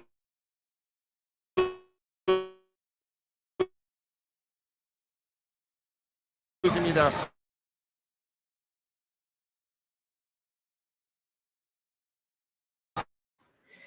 Matt was doing so good there, and now he's breaking up again. Be careful, Matt. It's not a good sign. The police are looking like they're ready to move in. I hope he can come back. I think we totally lost Pasta. I'm going to try to contact him here for a second. Okay, so Putin's shirt thinks I'm smearing the guy, meaning Jackson. Look, I just gave my opinion on him. I don't trust him. I mean, if you want to trust him, go for it. I don't. But like I also said, I don't disagree with a lot of things he has to say. So I just want to let him do his thing. I'll mind my own business and go on with it. But, if you want to trust him, go for it. I don't. Yeah, trust but verify. Yes, Dr. Nick. I don't trust, but anyway, let's see. I'm gonna try to see where Pasta is.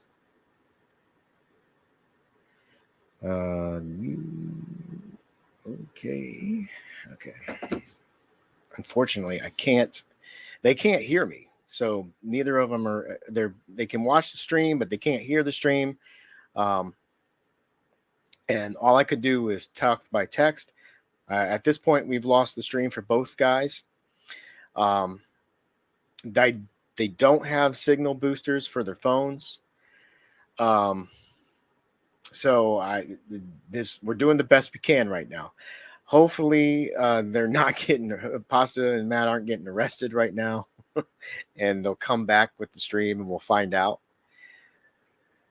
This is kind of nerve wracking because I just don't know where they're at. And also, I haven't heard from Don DeBar. He was supposed to be joining us tonight, and we're streaming on his channel, but I don't know where he is. Oh, there's Don. Just got speaking of the devil.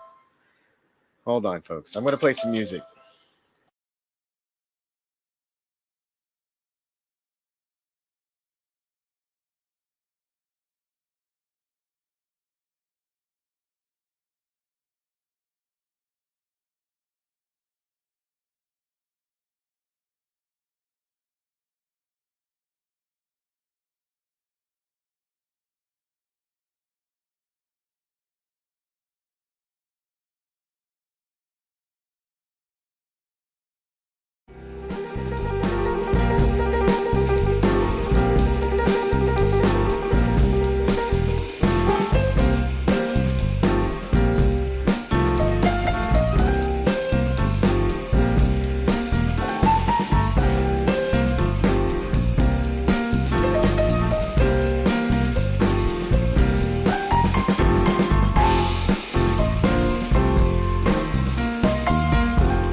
All right, welcome back to me.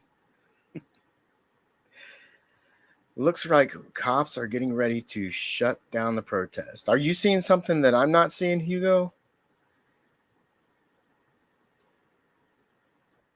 Look, Matt's trying to come back. Hopefully it's not there. Hopefully it's just a bad signal because there's so many people there on their phones at the same time. I mean, that's certainly possible. I know, though, in DC, when you go to some of these protests in certain areas, they've got signal jammers out there, and you can't get out anywhere. Yeah, you can't get a signal out anywhere. Like when I went to the first Palestinian protest that they had way back in November, like you couldn't even send out text messages to each other, and it was ridiculous. You'd have full bars on your phone, but you couldn't even send a text. It was nuts. Yeah, they need to get out of there, Dr. Nick. Let me see. I got to go back to the Do Dissonant stream. See, Russ seems okay. Russ seems like he's doing okay. I'll pull that up over my shoulder. Like I said, I don't want to share their audio. I don't feel terribly comfortable sharing their video. But it's just something for us to look at. So I think they're trying to stream on Kick too. Anyway, so that'll give you something to look at. Russ is there and probably not too far away from Matt or Pasta at the moment. Hopefully, the cops are not going to intervene and just going to let the protests continue along their way. Who is streaming on Kick? I don't know. I haven't checked Kick. Normally we would be streaming on Kick, but we're collaborating with Don and Matt. So we've got so many streams going. I just can't add Kick as well. I actually don't mind streaming on Kick. It's probably the easiest of the platforms to stream to. So the Chicago Police Department is a different animal, G-Slice. Well, yeah, that's what I'm worried about. I mean, honestly, I think they're the same animal as most of the cops in the country, which is not a very friendly animal. The darkness has arrived. Yes, that's what it seems like. They wait for the sun to go down, and then they can move in. But they've got them trapped too underneath the train. Is that called the L in Chicago? So like the whole protest, it looks like they've got them boxed in pretty good. Like this is my problem with these protests that are organized by that with cooperation with the police. Is how is it a protest if you're doing what the authorities tell you what to do? And a lot of these protests just end up like going to the Trump Tower in Chicago. And Kit Cabello, he complains about this quite often, and he's right. It's like, what's the point of going to Trump Tower? Yes, it's a symbol of Trump, and you hate Trump. So I guess if you're protesting Trump directly, it sort of makes sense. But it's not. It's a private building. It's not a government institution. And who are you protesting there? Like who's there to receive your message that needs to be receiving the message? I mean, the problem I see with these protests is, yes, you're upset about the Democrats, but you're not allowed to go to the convention center where the Democrats are. And if you're not protesting the people who need to be protested, it's almost like, what's the point of the protest? Instead, it just seems like they're putting you into like you got the cops funneling you into a place where they can move in and arrest you if they need to, because they've got the whole thing scouted out. It feels like a trap in a lot of ways, and it doesn't seem to be as effective. It's great that there's all these people out there and making their feelings known, but the point of a protest is supposed to disrupt and make the people that you're protesting feel the kind of pain that is being inflicted on other people, and that the kind of pain that you want to stop. You want them to feel something. So if you're being forced to not be able to go near the people that need to be seeing the protests, it's sort of a moot point in my feeling. It's almost like an empty gesture. I almost feel like they should show up to the airport and be protesting there when all the people who are coming in for the convention are going to have to see it, because the people at the convention are largely, they're not seeing it there because a lot of these protesters aren't allowed to go there.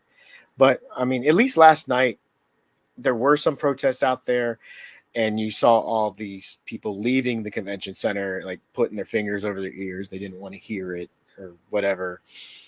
And that was interesting. So it looks like the protesters are locking arms for, maybe that's just the yellow vest people, but they're trying to block out. I don't know this tactic. Don DeBar was here. I'm pretty sure he understands that tactic. Yeah, the mood here, when you can look at these pictures, the mood is not good. Like it seems a little tense, and I'm hoping nothing happens. I know the protesters aren't going to do anything, but the other side doesn't care. They want to go after these people. They think, they're calling. Remember, everybody that's at this protest right now is being called an anti-Semite by the press. Oh, thanks, Jordan. We send love to them all. Thank you very much. They need it. They need the support too. I'm in. Right. Your sound, you won't be able to hear my sound, right? No. Oh, Pasta's back too. That's good. They haven't been arrested. The Chicago Police Department is going to provoke them. I think they'll try, but I don't think these protesters are going to react unless there's infiltrators in there who's going to try to set something off so it gives the cops an excuse to come in. But yeah, I don't think these protesters are going to react because the point is you got to be peaceful, and then the cops come in and beat down people who aren't being aggressive, who aren't being violent, and then other people see that and get upset. And then when enough of that happens, you get enough of the population to turn against the ruling class and the authorities saying, hey, what you're doing is wrong. And then the pressure gets put on the ruling class where they have to bend to the will of the people. And that's the idea of peaceful protests. I mean, the problem is that only works if the people you're protesting have a conscience. And that remains to be seen right now, whether the people we have in charge have a conscience. I'm sure there's definitely a lot of people in the Democratic Party and in the halls of our government that do, but those aren't people. I mean, those people do have a conscience, but those aren't the people who have actual power in those positions. They're just part of the machine.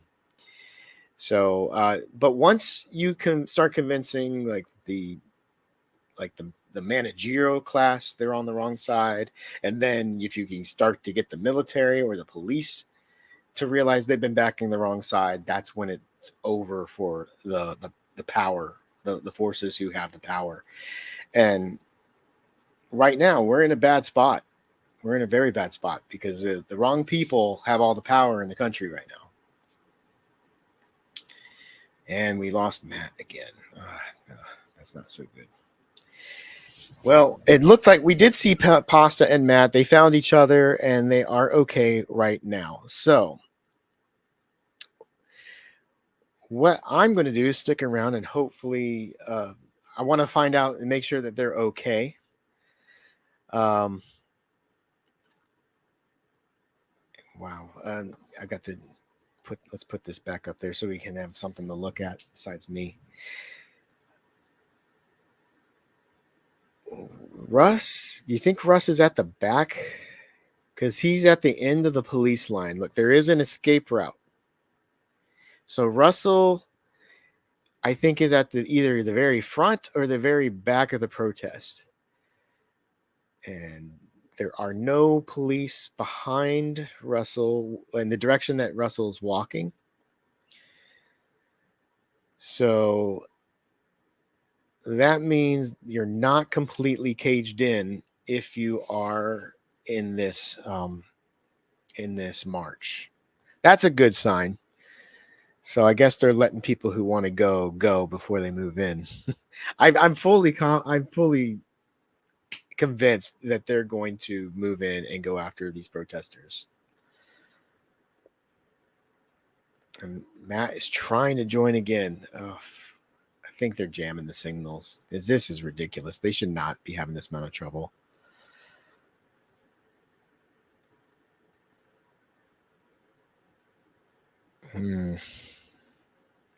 Yeah, I'm not. I don't want to turn on their audio. There's Russell. So hey, thanks for letting us stream snipe you, even though I didn't ask you. Whoa, who are those guys behind Russell with the suits on? I don't know. Anybody got any questions? Anything you want me to? Any ideas? Things I could talk about, maybe. Somebody got me to talk about Jackson Hinkle earlier. I don't really want to talk about him too much. But I took the bait. Okay, Jordan, what is this? Well, this is the protest. I mean, if you got here late, this is Pasta to Go and the Homeless Left stream. And they're both on the ground right now in this crowd, but they have lost their signal. So I'm tapping into Do Dissonance stream, right there, and that's Russell Dobular with Due Dissonance. So I wanted to at least look and see what's going on at the protest so I can make sure things are still okay. I'm a little bit worried about Pasta and Matt right now since I don't know what they're doing at all. And, it looks like, though, the police haven't moved in and tried to arrest any journalists yet. So that's a good thing. But we're watching their stream just so I can keep an eye on what's going on over there. All right. Hopefully Matt is back for good. You can see he's still trying. So the crowd's moving again. If you guys can hear this, the crowd's moving again. I'm with Pasta. We met up here. We're just, yeah. The crowd's going again. It sounds like, and then we come in and out of this every time we set the camera. So what he's saying is that the signal's coming in and out. They kick us right out. Yeah. I'm so surprised we've even been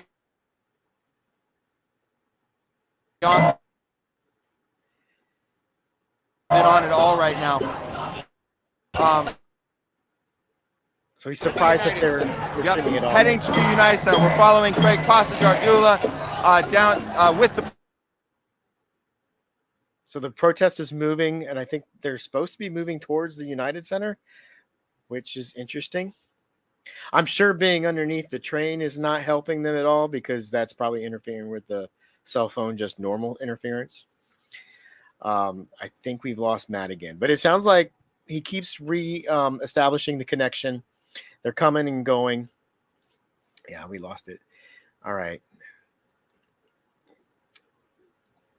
I just want to keep an eye on it. I want to keep an eye on what's going on there. So thank you, Russ. It looks like Pink is singing right now. Well, I wonder how many celebrities are just showing up to the convention for a paycheck or because they honestly believe in the Democrats. Are they buying the propaganda or do they just say, hey, it's just another job and I'm going to get paid, which I can't blame them for that. But it's still awful to see. Sometimes you just got to some jobs just aren't worth it. And especially if you're working for the military industrial complex. But I guess, I used to, if you don't know my background, I've talked about it before. I used to work in the military industrial complex. And that's why I'm where I'm at now is because I got to see how the sausage was made. I got to see how things work from the inside. And I didn't like what I was being part of. Over time, I didn't like. When I started, I loved it. But when I started, it was in the wake of 9/11. And I thought I was being part of, helping America defend itself. I did know, though, at the time that Iraq had nothing to do with it. But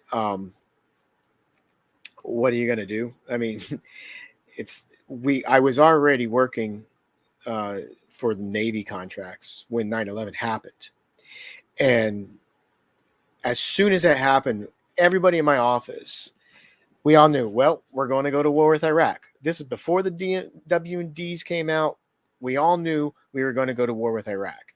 And it had nothing to do with 9/11. Because everybody knew that George Bush wanted to go back into Iraq to finish the job his daddy started. Everybody in the military knew this. So I'll finish that story again if you come back. We're back for a moment. Here we go. Okay. If we can stay on this. Okay, here we go. Craig, we're back on. We're live. Right. Here we go. Hey, here we are. Yep. Let me see the microphone down. Yeah. Oh, there it is. Good. Now Nice to hear. hold on. Hopefully, I think we're out of the zone. I'm going to try to plug my phone out a little bit. We're kind of in a holding pattern for a good half hour, 40 minutes right there. Yeah, I would definitely agree with Matt saying that the attitude and the energy has changed. It's testified by both sides. Cops there are screaming on the side. Getting pretty loud and emotional over here. I mean, look at these guys. These guys with the whole line of these guys for like, I don't even know. It's hard to measure how long. I could say time-wise, we walked down at least a good 15 minutes of these guys at a very slow pace, mind you. So, and I was thinking if there was no way out on this side today, because we didn't see a break in it, I think that once we're inside, we've committed. So I felt like just before that there was no way in and nowhere out. Like at this point, we're just surrounded. So we'll see what happens. But yeah, you can feel the energy. It's definitely getting more louder. People are participating more. It's intensified. And the closer we get to the United States, the more it will get intensified. Yeah. So what do you feel is the difference of this night and then the one we were in 2 nights ago on Tuesday night? This is the last one. Right? This is where I was supposed to speak. They even mentioned that she was supposed to get on stage. So I don't know if you was that watching at home or if I was on stage, but that's the thing they were anticipating her getting out there. So if the protesters really want to make an impact, tonight is the night. It's the last night. It's give everything you got or go home. Let them hear. Let them know that they should fear the people. That's what they have to do. This is the only way we're going to get change. And it's pretty impressive. I'd say there's close to 10,000 people in this march. So it's a good one. I'd like to see more groups join. You know, obviously I'd like to see an anti-Russian Ukraine kind of march, an anti-imperialist march. And get everything at once.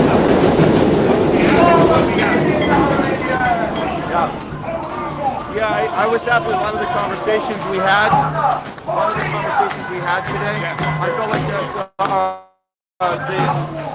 was articulated a lot clearer what was happening, what you just said about this is bigger than an election, or this is bigger than what party we're going to end up voting for. The people here see it bigger beyond some ridiculous U.S. election that we're in the middle of. And when we're marching, right, there's a lot of space. When you get into confined areas or smaller areas, you can get away with that. You can see that these cops can snap at any time. Make sure you get them. You got to film them. Police brutality is police brutality. This is our First Amendment right. We can do so. So we'll just keep an eye on everything that's going on. Hopefully, nobody gets hurt, nobody gets arrested. That's what we hope now. Yeah, and they, just because they give it, hey guys, we're going to count down, and then we're going to take away your First Amendment right. Yes. Just because they warn you about it doesn't mean it's still not brutal, it's still not authoritarian. It's all those things, just because they tell you first. The idea is that we have a choice, the people have a choice, whether they want to comply with this or you have to arrest us, throw us in, zip ties, to stop us. You're going to have to literally have to tie our hands to zip ties in order to stop us and take us. Come get our rights. We're not giving them up. I think that's Arresting press the other night, really disgraceful. They had members of the press helmets, press badges. They did not care. But here's the thing. That protest was a lot smaller than this one. This went 4 or 5 times, and the energy's a lot different. Stand up, my man! Reconsider my analysis last night that the people were determined, and that message that we sent on Tuesday wasn't actually received. It looked like it might have been message received. We made an example of some journalists, we made an example of some protester speakers. We get it, we're going to back up. Maybe this whole time, and I'm going to reassess this now, maybe this whole time they were gearing up for tonight, and they just needed that day in between, like an off day, like between NBA games or something, they needed a breather, rest up, stretch, and get ready for the real fight. This is the last night of the convention. It's all or nothing right now. Kamala was supposed to speak soon, so I think we're trying to send the message, get closer to the United States in full force and let her know. The only way we make change, baby, we gotta let them know they gotta fear us. They don't fear us, they'll do what they want. Right? They won't stop until we stop them. That's right. And before we came back on live with you guys, that was the message of the last speaker, saying, we know Kamala's about to speak.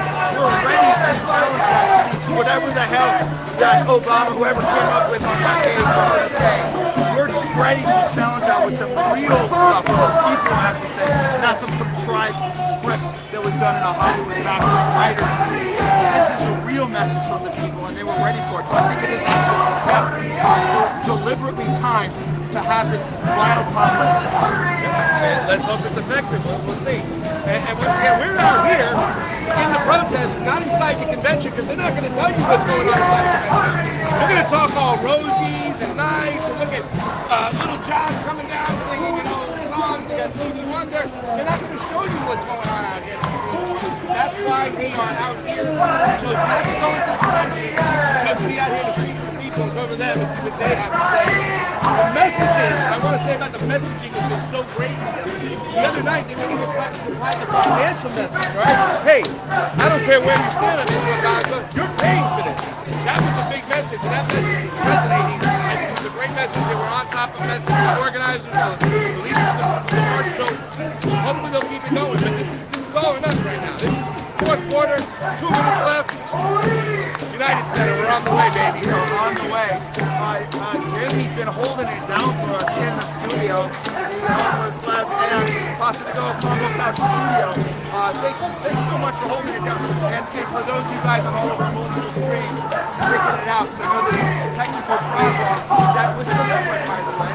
They deliberately jammed the airways because we knew we had the full power, we knew we had full bars on our phones, we had the reception, and then all of a sudden we could not get on the stream. So what's going on right now? I know Pasta's going to start to get back on his cam, so we have the Matt cam going, we got the Pasta cam going, and we'll take it as long as we can.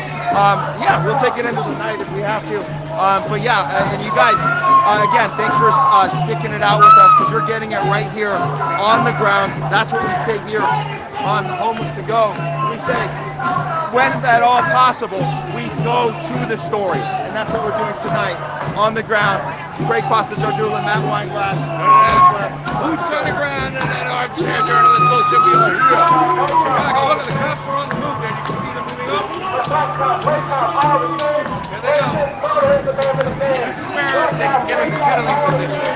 Kettling is the box in hand, where they don't have to get it out. Most of these sit there and they want to get in this area, but at one point, they can roll it because literally it comes slowing down. And we see that summer protest. Yeah, that would be something you can feel that when it's do it. The mood, the environment changes. I thought it was about to happen earlier, and then there was a little calm, and then we picked it up again. But we know that feeling, and we'll let you guys know if there's something. That is very possible.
they cannot hear us.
You will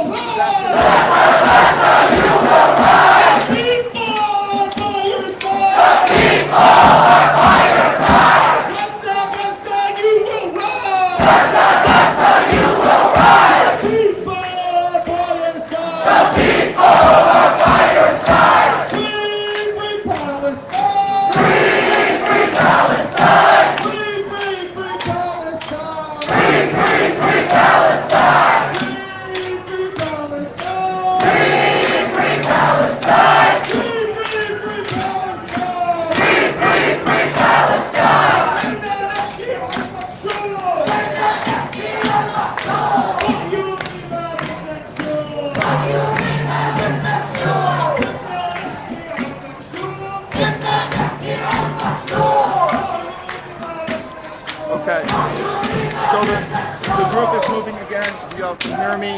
Pasta went around to the other side. Yes. Yes, as we can hear, the MC, the speaker right now is being very clear, getting even louder, very specific on the crowd. This is very low. We did not see this coming, guys. We did not actually see this coming. You can hear us right now, but that's because we have a problem with it's too loud. It's a great problem to have.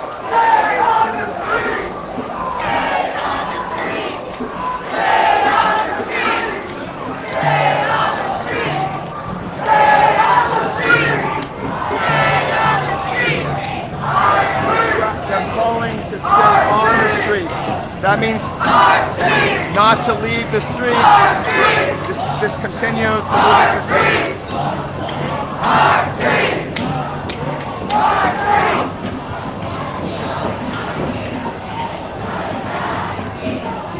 Shut it down. Shut it down. Shut it down.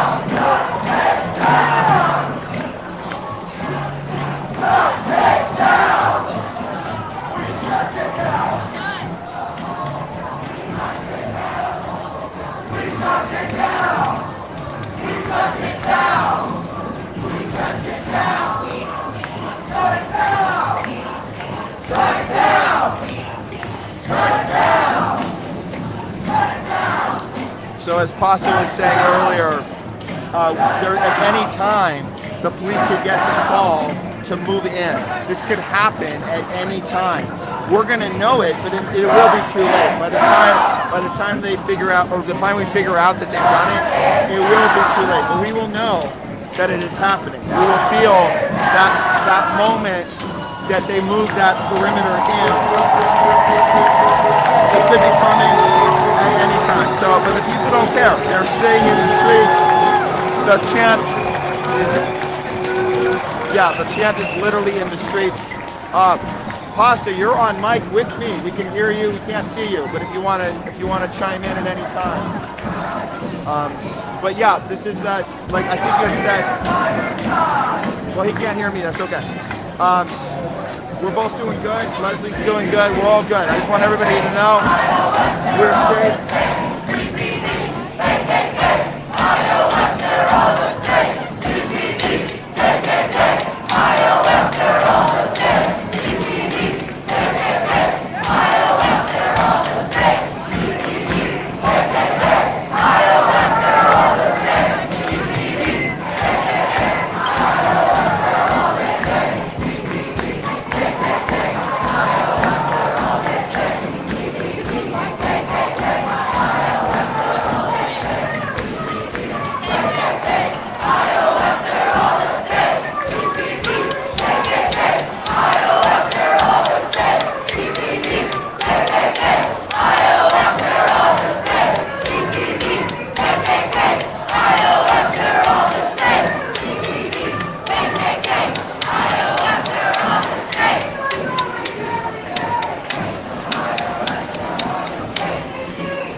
Yeah, so we see a little bit of the comments, and we see you guys having, I would say, healthy discourse, which is fine.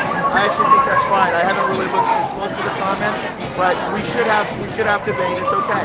And if there's anybody that disagrees with what's going on here, you should be professional and respectful, adult enough to have a conversation about it. But there's a very particular reason why people are here. Oh good. We got Pasta back on. Pasta Cam.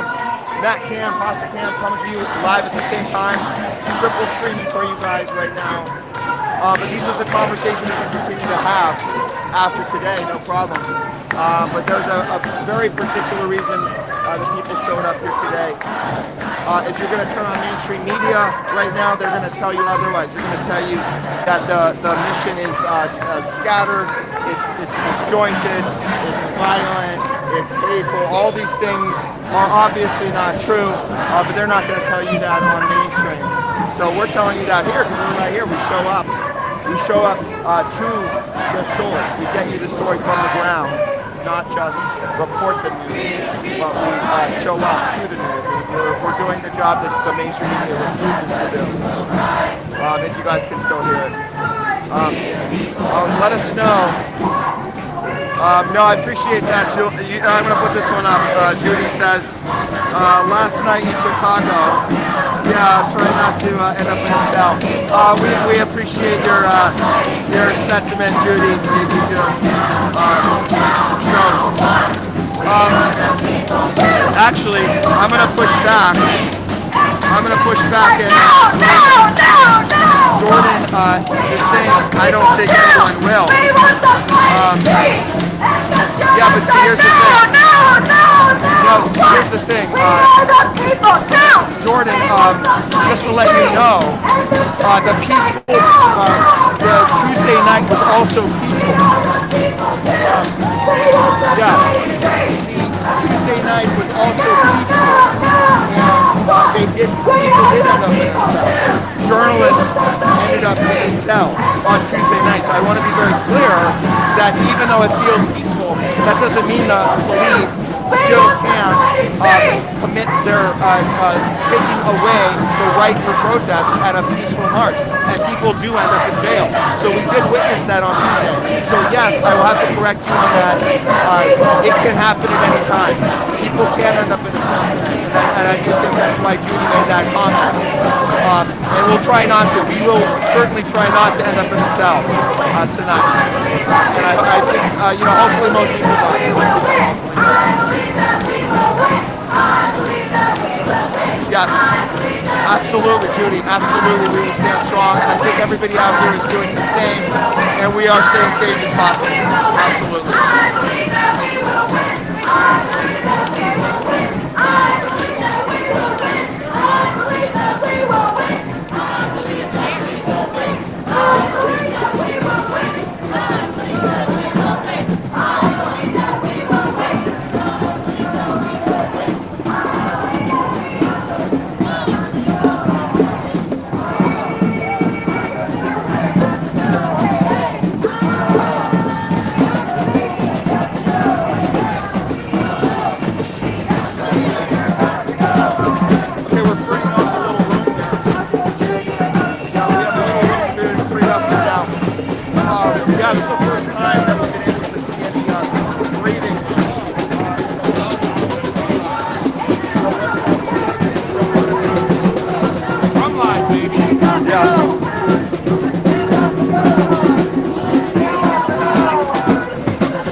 the Philippines. It's tired.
Finally a coalition group.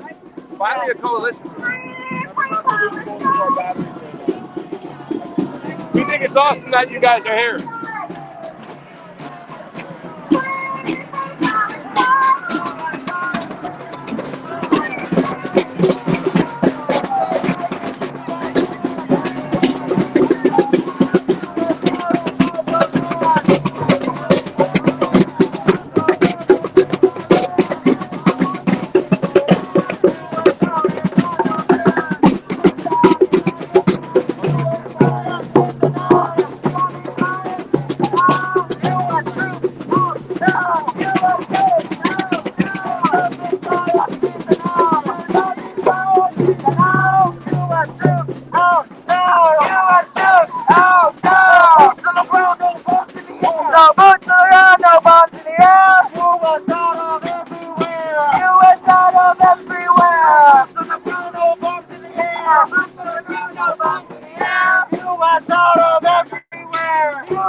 Take out the sound. It's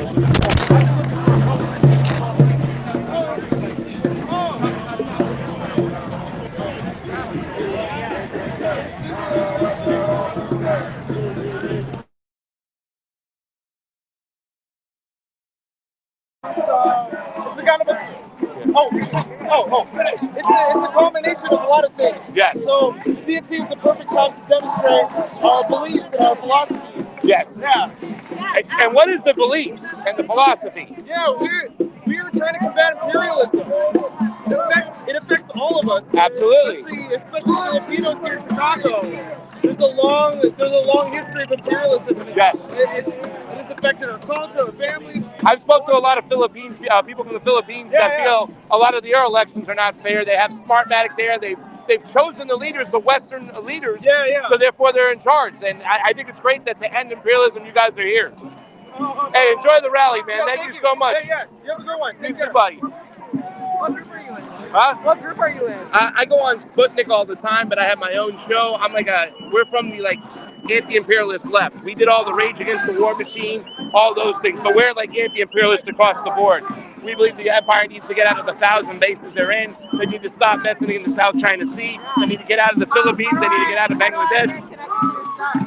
Our show is called, you have a card? You have a business card? Do you have a business card? Yeah. Here, let me get this for you. Get the business card. And I can get that. I had my thumb on it. I'm going to charge that. Be careful, he just dropped it and there's glass all over. Okay. Don't cut yourself. Hold on to this. I got this. Watch the glass on your hand. Gotcha. It's not cracked completely. It is in the back. Okay, I'll be very careful. This is my direct number on that one.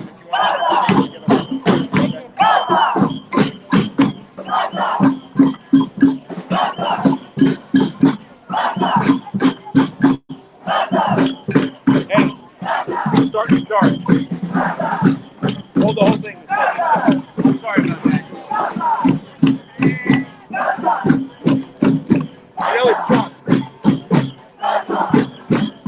but it happens. I got that little crack there. Don't get upset. No, it's my phone. Oh. It's okay. Don't get upset. No, it's okay.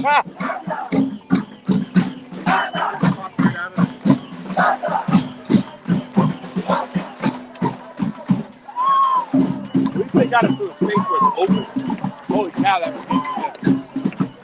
Starbucks workers.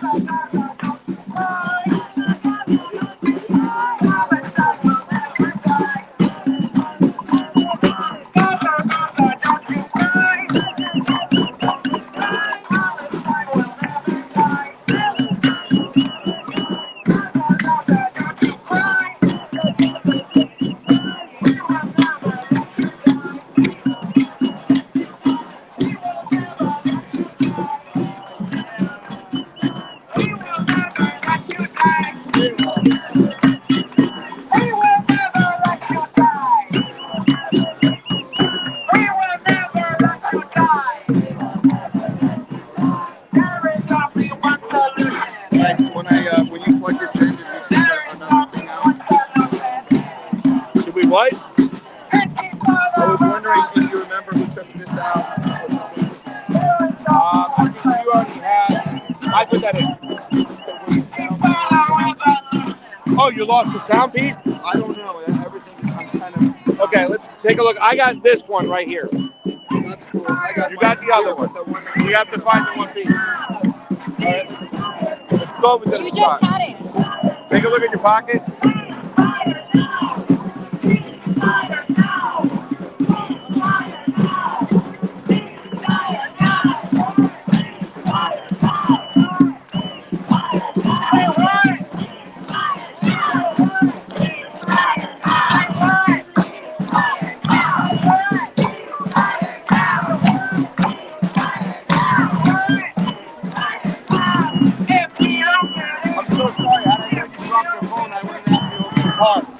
I didn't even realize what was going on. All right, so you're missing the one piece?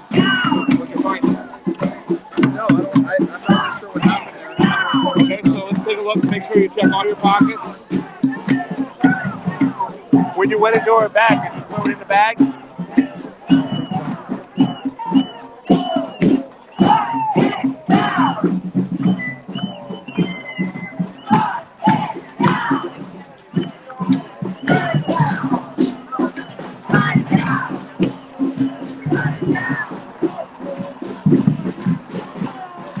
Sorry for that.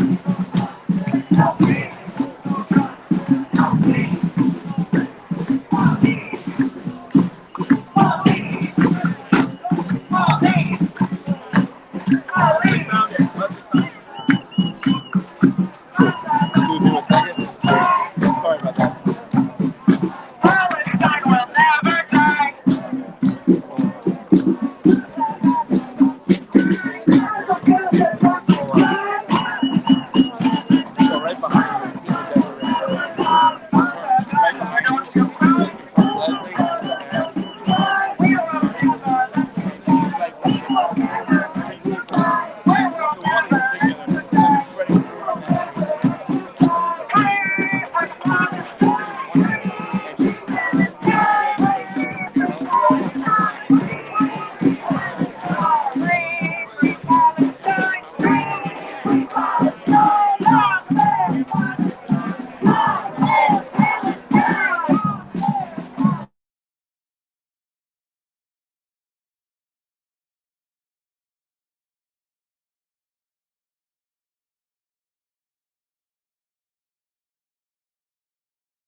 you in town?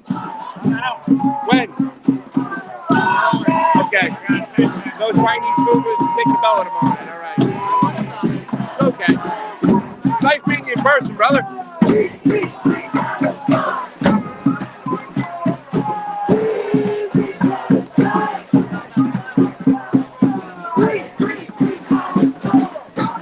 Russell.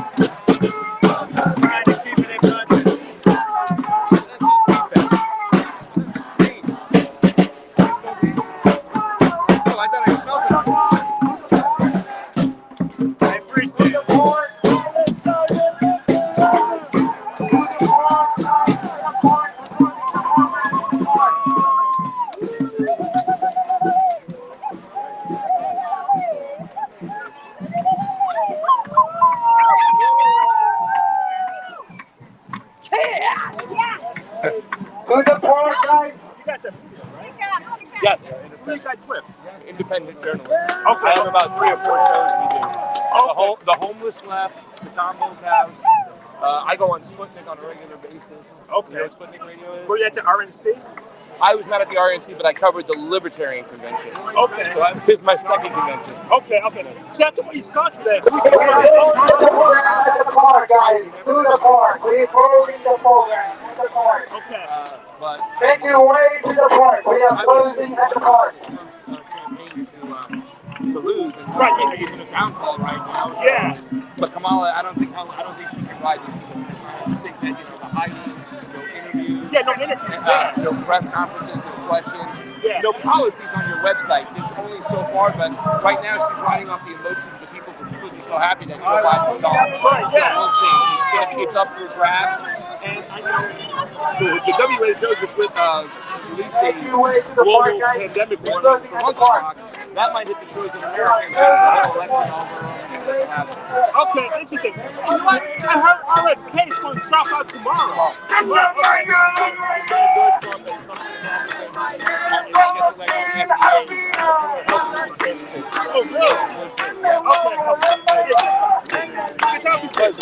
very informative.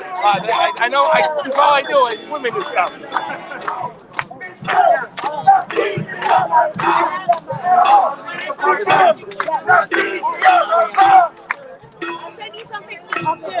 Sorry about that. Okay, so what are we doing? Are we marching or dispersing? Go to the park. Okay, gotcha. We're heading to the park now. We lost our sound a little. I think we can hear we're it back now. in the park right now? I think we're going back. In the park, yeah. Okay. We got a couple little technical things there, but everybody seemed to make it safe to the park. No arrests, it seems. So that's good. Maybe we should try to get some interviews now. Okay.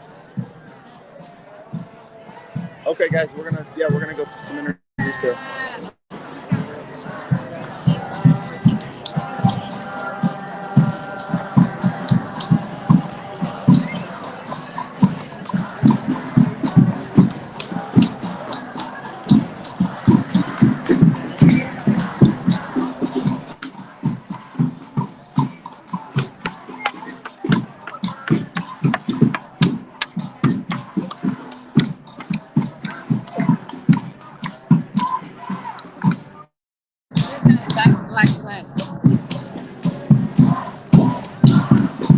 Sucks if this doesn't go sideways anymore.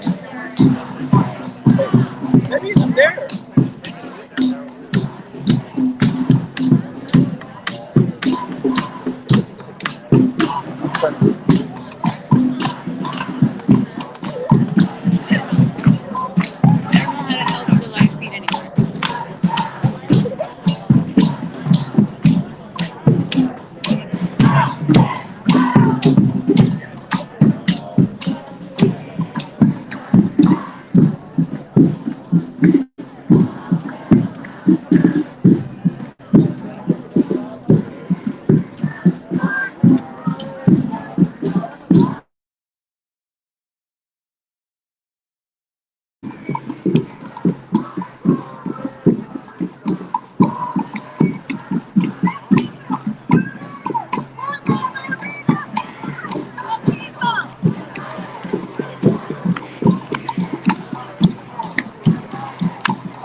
All right, I want to chime in here on something. In the distance on Pasta's video right there, you can hear them chanting, "The people united will never be defeated." This drives me nuts. That's not how the chant goes, because defeated doesn't rhyme with united. You're supposed to say the people united will never be divided. I know it's not a perfect rhyme, but it's better than defeated. It drives me nuts.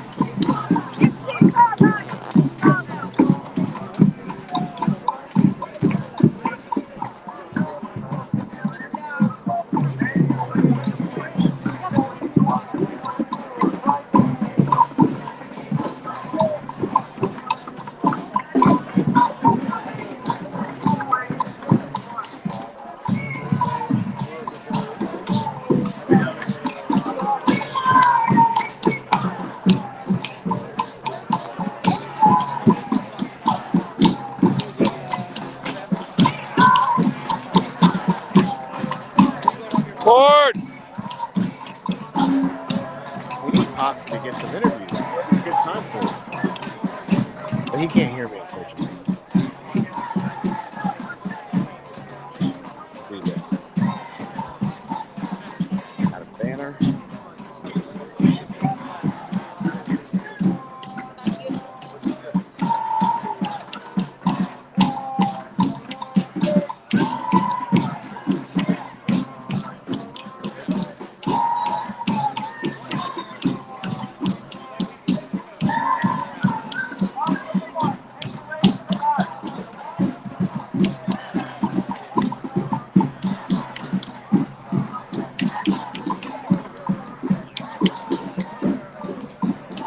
Hey, can you hold this for me like this and just go like this? Yes. Real quick? It's big because it kind of swings, so you got to put your thumb up there. Oh.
Got it? Gotcha. Okay. I'm gonna get a little closer to the drum circle. I'll be back.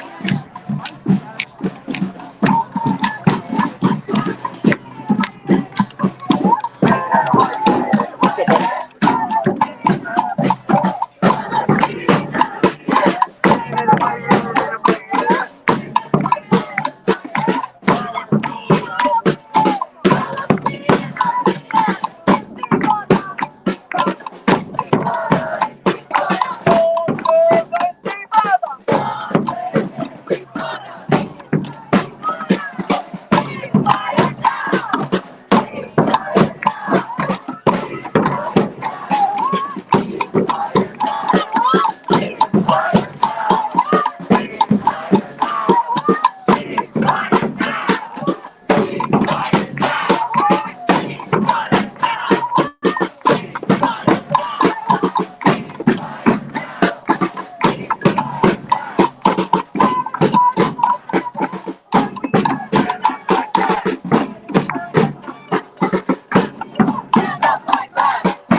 Matt.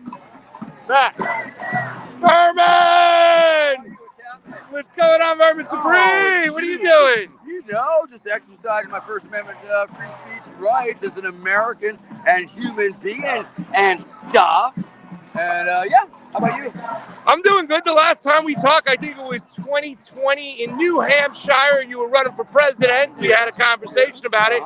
Libertarian Party 4 years later, a little bit different, right? Well, yes, absolutely. I didn't see you around the convention this year. What happened? Libertarian Party? Yeah. I did that bit. Come on. Gone. They took such a hard right turn. The Mises Caucus. I mean, essentially, that takeover chased away the entire Vermin Supreme wing of the party. 20% of the delegates in the 2020 convention decided, and they said clearly that Vermin Supreme was a wise choice for the nomination to represent the party. When after 22, the takeover, they lost 20% of the membership, and I assume that was my 20%. And of course, when I was running in 2020, there was the Libertarian Socialist Caucus, which was a real thing because I was coming from a more left anarchist perspective, Kropotkin style anarchism, and I was trying to insert that into the Libertarian Party. And I have reason to believe that my left incursion may have inspired the hard right pushback. It didn't happen. But nonetheless, so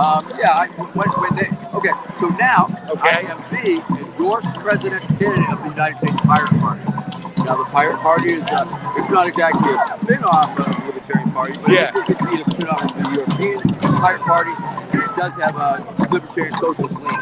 Yes. I would say I think that's fair. And they, in all their infinite wisdom, agreed that I should be their candidate. And they don't care what the fuck I do. They really don't. I can do anything, and they're cool with it. And so that is the beauty of the U.S. Pirate Party, USPirates.org. I've been talking to Yippies. The Yippies might give me their endorsement also. So things are looking up for my campaign for sure. It continues. It moves right along. We just put it on the screen there for you. See Vermin Supreme 2024. I am on the ballot in Delaware. General election in Delaware under the Conservative Party. So I'm still mostly a writing candidate. But once again, so what? Yeah. So it's so funny that I run into you today. I'm going to put this camera on me today. It's so funny I run into you today, right? Because I've been calling myself a leftist libertarian. I come from the DNC leftist. Like I support Bernie Sanders 2016, Tulsi Gabbard in 2020, where I met a lot of libertarians in New Hampshire. Right, sure. So I'm running around the party going, hey, you have a home for me. I'm a libertarian socialist. You have a home for me. And it's almost like you're a warning to me because if I try to join that party right now, I'm in the bottom 5%. And I said, why don't you have a home for me? Why don't you have a way for me? However, the values of the libertarian movement, the freedom movement, civil liberties, anti-interventionism, freedom of speech, isn't that I mean, in some ways, are you so happy that a lot of people are paying attention to the Libertarian Party? Just because it has problems, like every single party that has its own problems. Yes, I mean, I ended up having to make a personal apology to the people that I brought into the party. Because I feel that I may have led them astray. I mean, when I entered it, when I joined it in 2020, yes, I knew it was quite possible I would be fascist adjacent. I mean, that's sort of hard to avoid, and there was that overlap. But I did battle with them. I chased Saul Invictus away by threatening an imaginary pie, for example, at once. You want to hold? Gotcha. You want to do yours? Are you watching? Can you hear this thing? There's some problems I had to take the mic out. All right, never mind. All right, just keep it very close. I'm just going to do this shot here while I do this. Keep it very close. Let's go for it. All right, so once again, of course, now I'm running against the U.S. You can talk. Yeah, it's okay. I've joined the U.S. Pirate Party, and listen, I'll tell you a little story. When in 2022, when the Libertarian Party, after the Reno reset, one of their first official acts was getting rid of the anti-bigotry plank. We find bigotry irrational and repugnant. The body decided to throw that away. The Pirate Party picked that up and made it part of their platform. Yeah. I saw that happen in real time. Yeah. And I said, okay, that makes a lot of sense. What about though, and I know that what they did to you in the party is not right, but we did share the stage, the anti-imperialist left and the Libertarian Party. The Mises Caucus came together to get on stage in Washington, D.C. to protest against the Ukraine war. We have people like Scott Horton, Daniel McAdams. Don't I know those guys. But they normally don't stand with people like Jimmy Dore, Max Blumenthal, all these other, Don't get me started on Scott Ritter. That's what I have to. Scott, not Scott Ritter. Scott, Scott Horton. Scott Horton. Scott Horton, yes. But they also brought on Scott Ritter, and I ended up having to rage quit. That was the second time I rage quit the LP because not everybody knew that I had quit. Yeah. And so when all that shit was going down, yeah. I had to like make it very clear that I was no longer associated with the Was it Ritter?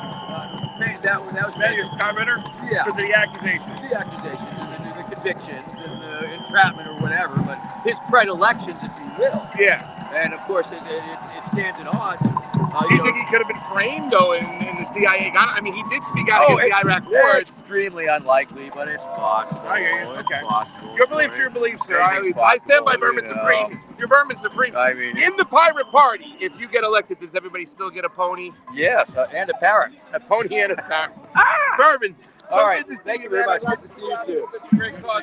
What message do you have though for the Palestinian protests out here right now? What's taking place in Gaza? Well, once again, of course, I am foursquare against that, but I do have a 52-state solution. A 52-state solution. And I believe that if we bring Israel and Palestine over here to this country, let's put Israel, let's say, somewhere in Texas, Palestine in Wyoming, and rebuild the holy sites out of styrofoam. We'll bring in the Disney technologies to do that. And I think they just need a little space from each other, and I think that would really help. But yes, I am the not so thrilled with genocide candidate. Let me tell you that. Thank you, Vermin. I'm already against the next fucking genocide, motherfuckers. You got it, Vermin. Thank you so much, Vermin Supreme. We're making it work. Okay, we made it. Oh, God. Wait, you got some, like, you're at the DNC convention, and you got some here. Do it with this one, because it's got the boom mic real quick. You got it. Okay, and you got to hold your finger here. Yeah, stuff. Okay. All right, I got all right, you got me, okay. So you get libertarian freaking, what do you call that? Alley talk or shop. Elliot, like, what's going on behind the scenes? That was Vermin Supreme. He was in the Libertarian Party. He was almost a nominee for president back in 2020. Something happened, I don't know, at the convention. I don't know what it was. But then he left the Libertarian Party, but was very popular and famous because he wears the boot on his head. And he says he gets elected, everyone gets a pony. So he kind of talked about the Mises Caucus. He talked about Rage Against the Machine and stuff. And it's obvious that he did not, or maybe he's tried to work with the Libertarian Party, but things didn't work out. So here he is protesting and giving you the Vermin Supreme answers that he said. Texas and this guy's crazy. But we're at the convention, and it's kind of crazy to see Vermin Supreme. That's that. Is that you, the Make America Great hat? Did you speak to him before? Yeah, we talked to the American. No, not that one. That's a different one.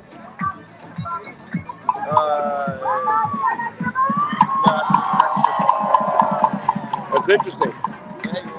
That's interesting. Nah, he doesn't look all there. I don't know. That might not. I might not be the best representative, but I don't know. So they made it to the park, man. This is yeah.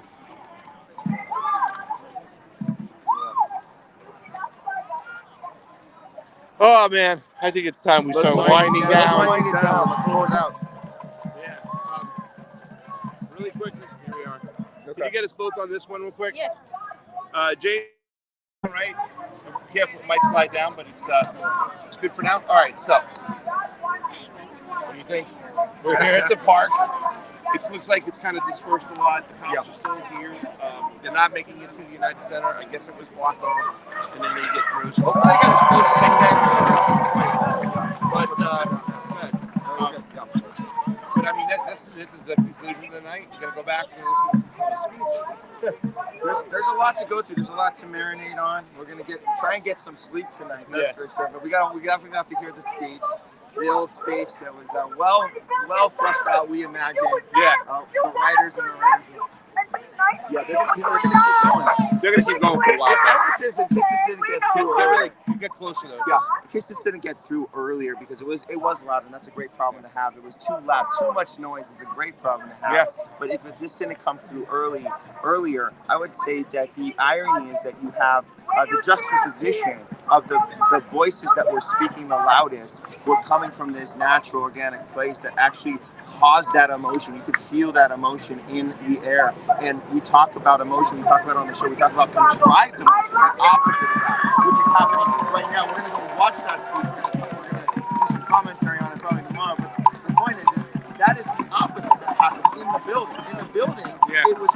contrived emotion, contrived hope and change, contrived joy, contrived tears, and people at home that chose to watch CNN tonight instead of us, instead of Due Dissidents, instead of the others that are out there with us, with the people, that those who chose to watch those networks instead got a sense of contrived joy, but they don't know the difference. We're here to tell you there is a difference. What we experienced on the street tonight was real, organic people.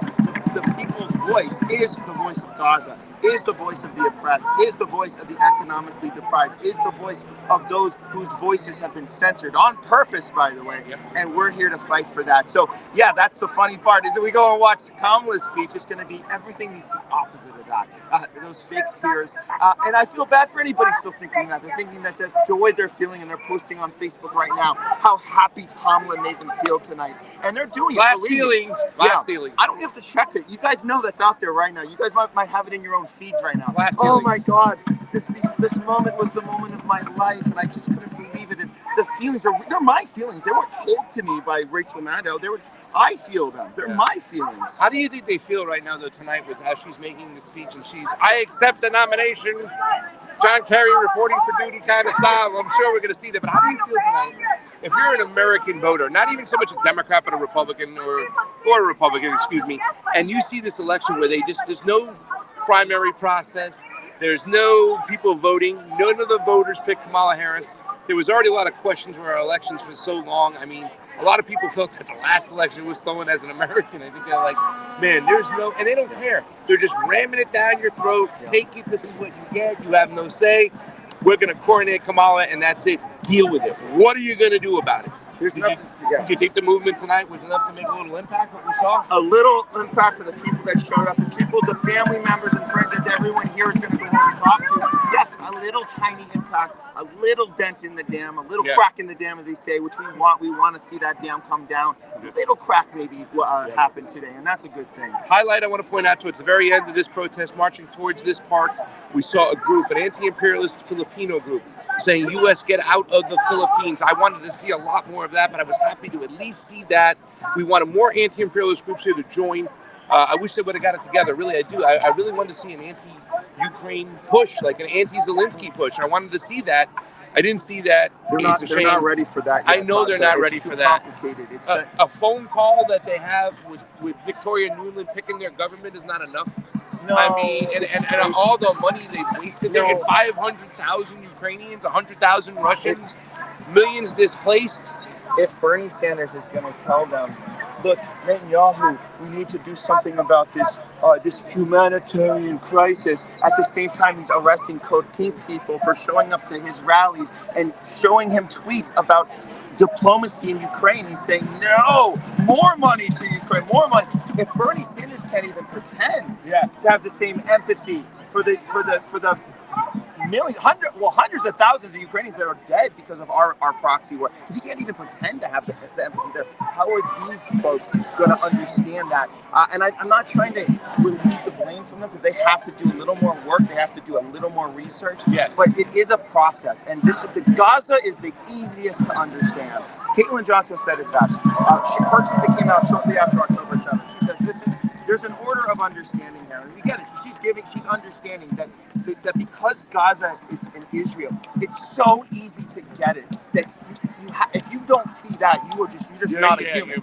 But if you can start with that, at least then you can work your way up. And there's an order. You finally get to it. I think she said herself, her take was that the Ukraine and Russia situation is the second, maybe hardest one to understand out of the last 20 years of American imperialism. The hardest being probably Syria, but Ukraine is a close second. So we have to give them at least some breathing room to go home and to do a little research. But at least we start here, right? At least it's got Gaza. They get it. Here they are. How could you not see that? So that's a great place to start, I see. See a PSO thing? There were the drumsticks. I didn't see many of them tonight. This is how you know there are no real philanthropists for the left. There's no real help. If Roy Singham had a lot of money, and he supposed to have a ton of money, he would have flew out different groups. Where's a group from the Congo? There's all these different groups. Fly them out here. It's about finances. You can't afford to take off and come here unless they get help. This is how you know we have no saviors coming for you. We have ourselves. That's it. We got to take care of ourselves. They do not care. Nobody is helping us out. It's up to us to go help each other out, especially ourselves.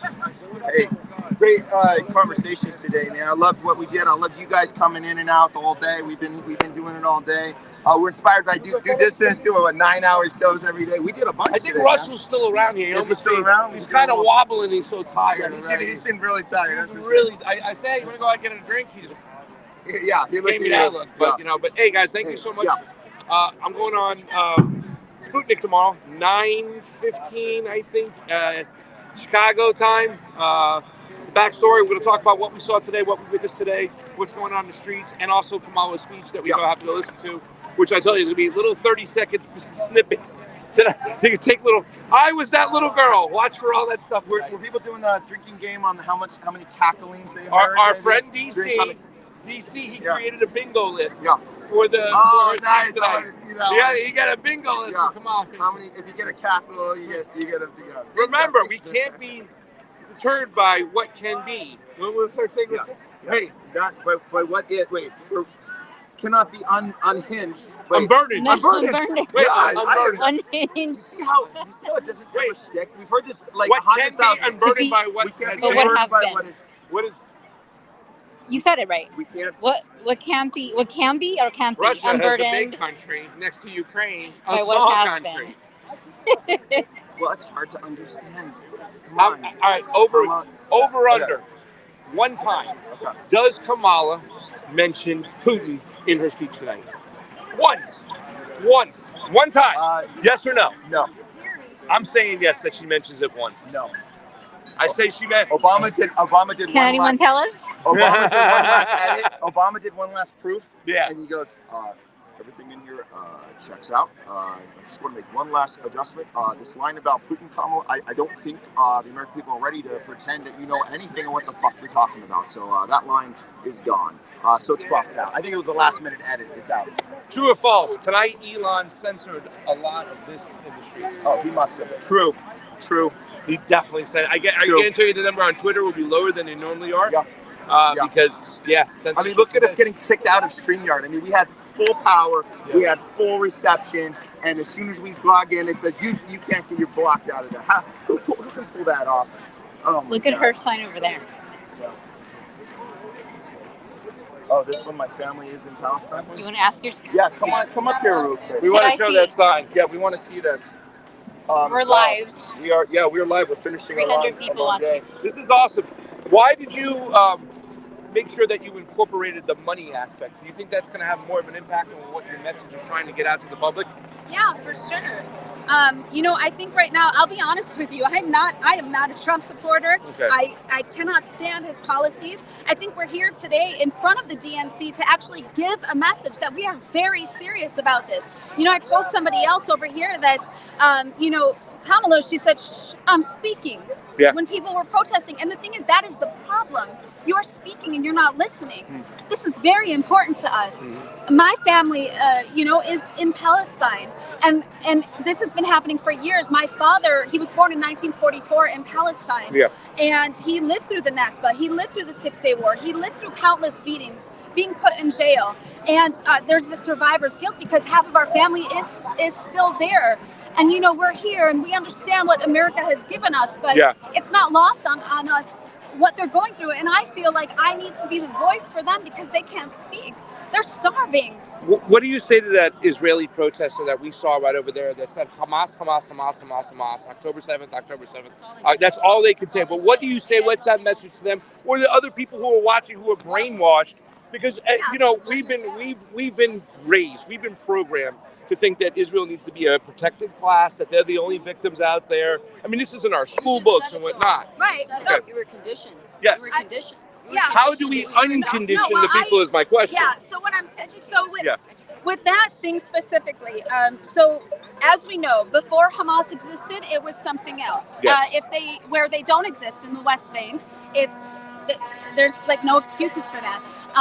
We all know that if Hamas didn't exist, it would be something else. It's not even, everyone knows it's not a secret that Netanyahu actually promoted Hamas and he funded them because he knew that this would come about. 2014, there was Netanyahu had bombed about 3 schools in Gaza, and they killed a bunch of school children, saying that Hamas was hiding weapons in there, so they had to blow up the children. Now, first of all, we live in America. In America, we have an issue with, a mass shooting problem. What kind of logic? Speaking with that logic, if there was a mass shooter in a high school, would we say, well, we're going to blow up that entire high school so we can get to that one mass shooter? No, you wouldn't. So even if they were hiding weapons in there, you don't kill a bunch of school children just to get to one person. But I will also say with that along with that, in 2014, there was actually an investigation. And they found no credible sources, and that was from Amnesty International, Human Rights Watch, United Nations. They had all put out a report. It's a very simple Google search. Yeah. Netanyahu was actually tried for war crimes in 2014, but you know what? He got off, and it was the same thing in 2021. There are so many years. All you have to do is see such a disproportionate number over the years, and you would clearly see that something's wrong. Yeah. You don't have thousands and thousands of people dead on one side and 1,000 dead on the other side and think that this is a war. Yeah. There's something bigger here. Did you happen to see, I hate to go from journalist to activist, but I got to say these things because I was arguing with this dude from Israel before, and I was like, well, did you read the Haaretz article that came out last week that said it was actually the IDF that were using Palestinians captured as shields, sending them into the tunnels, booby trapping and everything like that. So, something that they're doing. It's a projection. It's a projection because that's exactly what it is. It's it's like, and back to what you were saying before, they're indoctrinated. They're indoctrinated from a young age. Like if you go back and you watch videos from 2010, 2012, 2009 of these young children in these Israeli schools, they are teaching them Arab are Amalek. They will be our slaves one day. Arab are scum. Arab are human animals. They're teaching young children that. Yeah. You're Somebody said Hebrew school is nothing but Zionism school before I said, hey, listen, I'm not. That is exactly what it is, like word for word. Because at this point, they're telling on themselves. Yeah. We don't have to do anything. This is the first live stream genocide in history, in modern world history. Yeah, I know. That's why they wanted to take down TikTok. It wasn't about the Chinese. It was the internet. The internet was down. You got to, with the Flower Massacre, all the other massacres that happened in Gaza. Yeah. You got to remember what they were doing when the cameras were not on. What was it? 2-3 weeks ago, they took a semi truck full of 80 to 100 bodies of Palestinians, no tags, no nothing. Most of them were decomposed. You couldn't tell who was what, who was who. And people had to come and sift through these bodies, hoping and praying maybe that's my husband or my uncle or my sister or my brother, so they can have closure. Yeah. Imagine, I just want you, for 5 seconds, just imagine that's you. Imagine you're running around Gaza looking for food 1 minute. The next minute you hear a boom, exactly where your family's at. All you see is smoke. It's clouds of smoke and people freaking out, screaming, crying. And I don't know if you have kids. I'm not trying to pull at your heartstrings in that way, but imagine you go back, all your kids are gone. Your wife is gone. Not only your mom's gone, your dad's gone, your brother's gone. Your nieces and nephews are gone. Yeah. And they're starving. People that are mutilated can't even go to a hospital because they destroyed all the healthcare, all the school systems, all the engineers they're killing, all the doctors they're killing. Anybody that can create and sustain civilization in Gaza. Yeah. They're killing journalists left and right. They're killing journalists. And it's so crazy because we've talked about all these situations. I mean, it just gets nuts. We didn't talk about the rape story, the rape issue, right? And everything we said, the projection, right? We have actual evidence. And we didn't talk about polio now breaking out in Gaza, right? Polio's eradicated So here's from my the question. world. I have a serious question for you, ladies. And this is the question because you started off this conversation saying, I'm not a Trump person. We're here at the DNC. Do you think either way, if you had to pick somebody, do you think either Trump or Kamala would be better on this? I'm a third-party guy. I'm voting for the Libertarian Party. So I got no say. He's a non-interventionist. Somebody use this analogy. Okay. If I had to vote for Trump, or if I had to vote for Kamala, or they put a gun in my head, I'm choosing the gun. I'm choosing the gun. I will. Why? Why would I want to live in a world or a society that lesser of two? No. Yeah. You know who said that, by the way? that was on the internet. That was said by Chase Oliver, the Yes, libertarian, yes, the guy yes. I'm actually voting for. Yes, And I don't yes. agree with all his things because he's really his economic policy. He's like anti-socialist. He doesn't believe in central planning. I actually, but he's an when anti-interventionist. Hillary and Trump were in the race, I really was hoping Jill Stein. I know it's impossible for Green Party to get up there or whatever, but it's actually gaining traction that makes me happy. I would rather go undecided or Green Party. Anything, honestly, independent, Green, anything other than these two. Yeah. Are you going to take a shot with somebody, or are you saying no way too?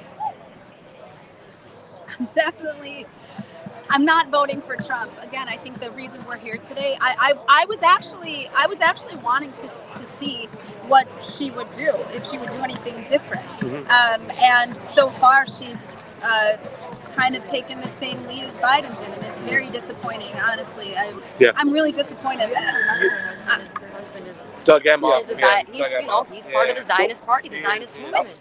I want to take it back. Let me get you. Sorry. Yeah, I just want to take it back to you had said earlier about how Kamala was responding to the protesting at her own rally, and she had that moment, and everybody celebrated it. And I'm glad you brought that up because I remember I was scrolling through and I saw even Don Lemon was doing this like boss, and she was doing that, and the whole point was that the media created this narrative that she was staring down a MAGA, staring down a Trumper, saying you go vote for Trump then, and they intentionally left out who she was talking to, trying to create this boss moment. It was infuriating. So if you're waiting to see how Kamala is responding and what she's going to do, that was it. That was the moment I knew that all the media was in on it too. Yeah, and the thing is too, so many of us are Muslim, but also Palestinians. We're different. There's different types of Palestinians. We're just like Palestinian Jewish. Christians. We're human. There's literally Jewish, right? But the thing is, we also do know it's not like a secret that anytime you turn on the TV or anytime we have some type of role in TV, we're always depicted as the terrorist, the bad guy, the joke. It's always been that way, and media plays a strong role in that. So the thing is, the way I felt as a Palestinian American who his family is Muslim, who are like the most amazing people actually, the way I felt like personally I was being stared down, and the fact that she would even say the word Trump, which he's been this is the guy who put a Muslim ban, So for you to look at that and say like as if we're voting for Trump, like that's just ridiculous. And the irony is that this idea, the media created this moment Kamala found herself, the boss moment. Really, so the moment is staring down a protester with a smirk on your face, with nothing to say. That's the created moment. They created that moment as the moment that Kamala. Well, they got nothing to work with. What are they going to work with? But the irony is that the moment they created was a moment of silence where she said nothing, and like that was her voice. She found her voice by staring down somebody. 1,000% right. It's my cousin. He works with AMP, people that organize this, and he speaks a lot. My cousin Tarek Khalil. I don't know if you guys saw him speaking, but he said it best. Kamala. What do you say? Kamala, be quiet, I'm speaking. And while you're speaking, children are dying. Or something along those lines. I didn't quote him exactly verbatim, but something along those lines. And that was powerful. That was powerful. It's exactly like you said. She's staring them down in the face like, I'm going to beat this MAGA troll. But you were staring down a protester that's sitting there because their families are dying. Their families are dying. And you literally just tried to silence them. Yeah. They're sitting here crying out to you because their families are dying. And you said, shh, I'm talking. Shut up, I'm talking. Yeah. Ladies, thank you so much. Thank you. Appreciate it. Good luck with everything. No doubt. We want to come out here and cover this because they know they're going to be showing the convention. Yeah. We want to show the movement outside. Are you guys on Instagram or where do you? Where's the easy way? We're more Twitter. We're politics and stuff. Yeah. Okay. Yeah, at Yo Pasta. At Yo Pasta, Y-O Pasta, Yo Pasta.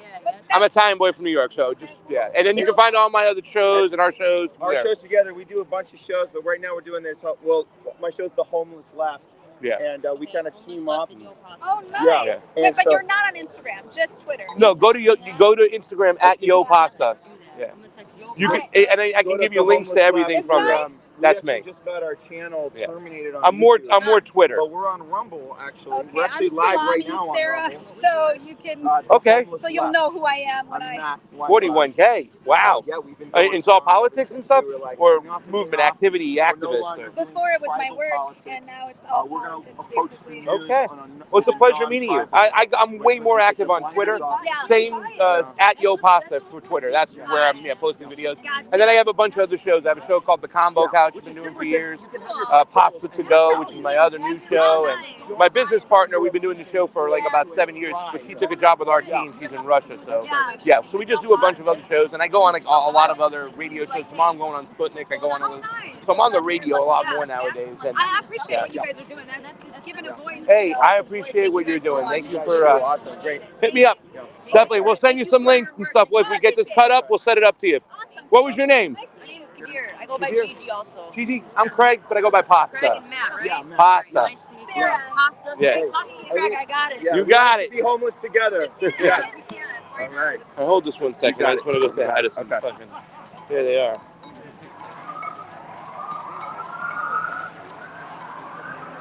We are winding it down, folks, but I think Pasta has one more idea in his head, one more idea cooking. Pasta's cooking. One more idea he's got before we sign off. Let's see what he's come up with. I think one last moment for you guys before we sign off here. Let's see. No, I was thinking about talking to a TSL member. That's what it was. That's what it Giving was. him some lip, but I don't know. Yeah. If it's a peaceful night. You know what? Let's end on a high. That was a nice one. Gotcha. That was a nice one. Guys, I'm sorry. See my personal thing, like I saw. Yeah. Come on. Yeah. Guys. All right. Personally, pissed off. I'm still pissed off about Venezuela. I'm still pissed off about Venezuela, but no big deal. But anyways, it was a great night. It was good way to end it up with those two protesters. Yeah, and, really good. I mean, look, I don't know. It's kind of hard. I mean, we're in a new time. I don't know if these things are going to make the impact it has. I'm trying to think about what was left out of this particular protest. And as far as I can say, this protest here in Chicago was way better than anything I've seen in LA. Yeah, this has been great, and it's been at the very end seeing those Filipino groups, right? The Empire, the anti-imperialist groups. I just would have liked to see more of that, and I think they can bring more of that, and they have to find a way to do that. We have to find a way to bring all the issues and all of the people together. This is a tragic thing that's going on. It's a genocide. It's an ethnic cleansing, but it's not the only thing that's going on. Like I said, I saw a guy from the Congo on TV. He goes, "You know how many millions of people from the Congo have been killed? We have little kids working right now in the mines." So just think about that. The U.S. empire is everywhere. It's the worst, and it won't stop. There's Chuck Modi over there, guys. Chuck! All right. Chuck Modi! We're gonna sign. That's We're gonna it. sign Sorry, off. just We're gonna let's go. You go. We go say hi. Yeah. We're gonna sign off, guys. Thanks for sticking with us.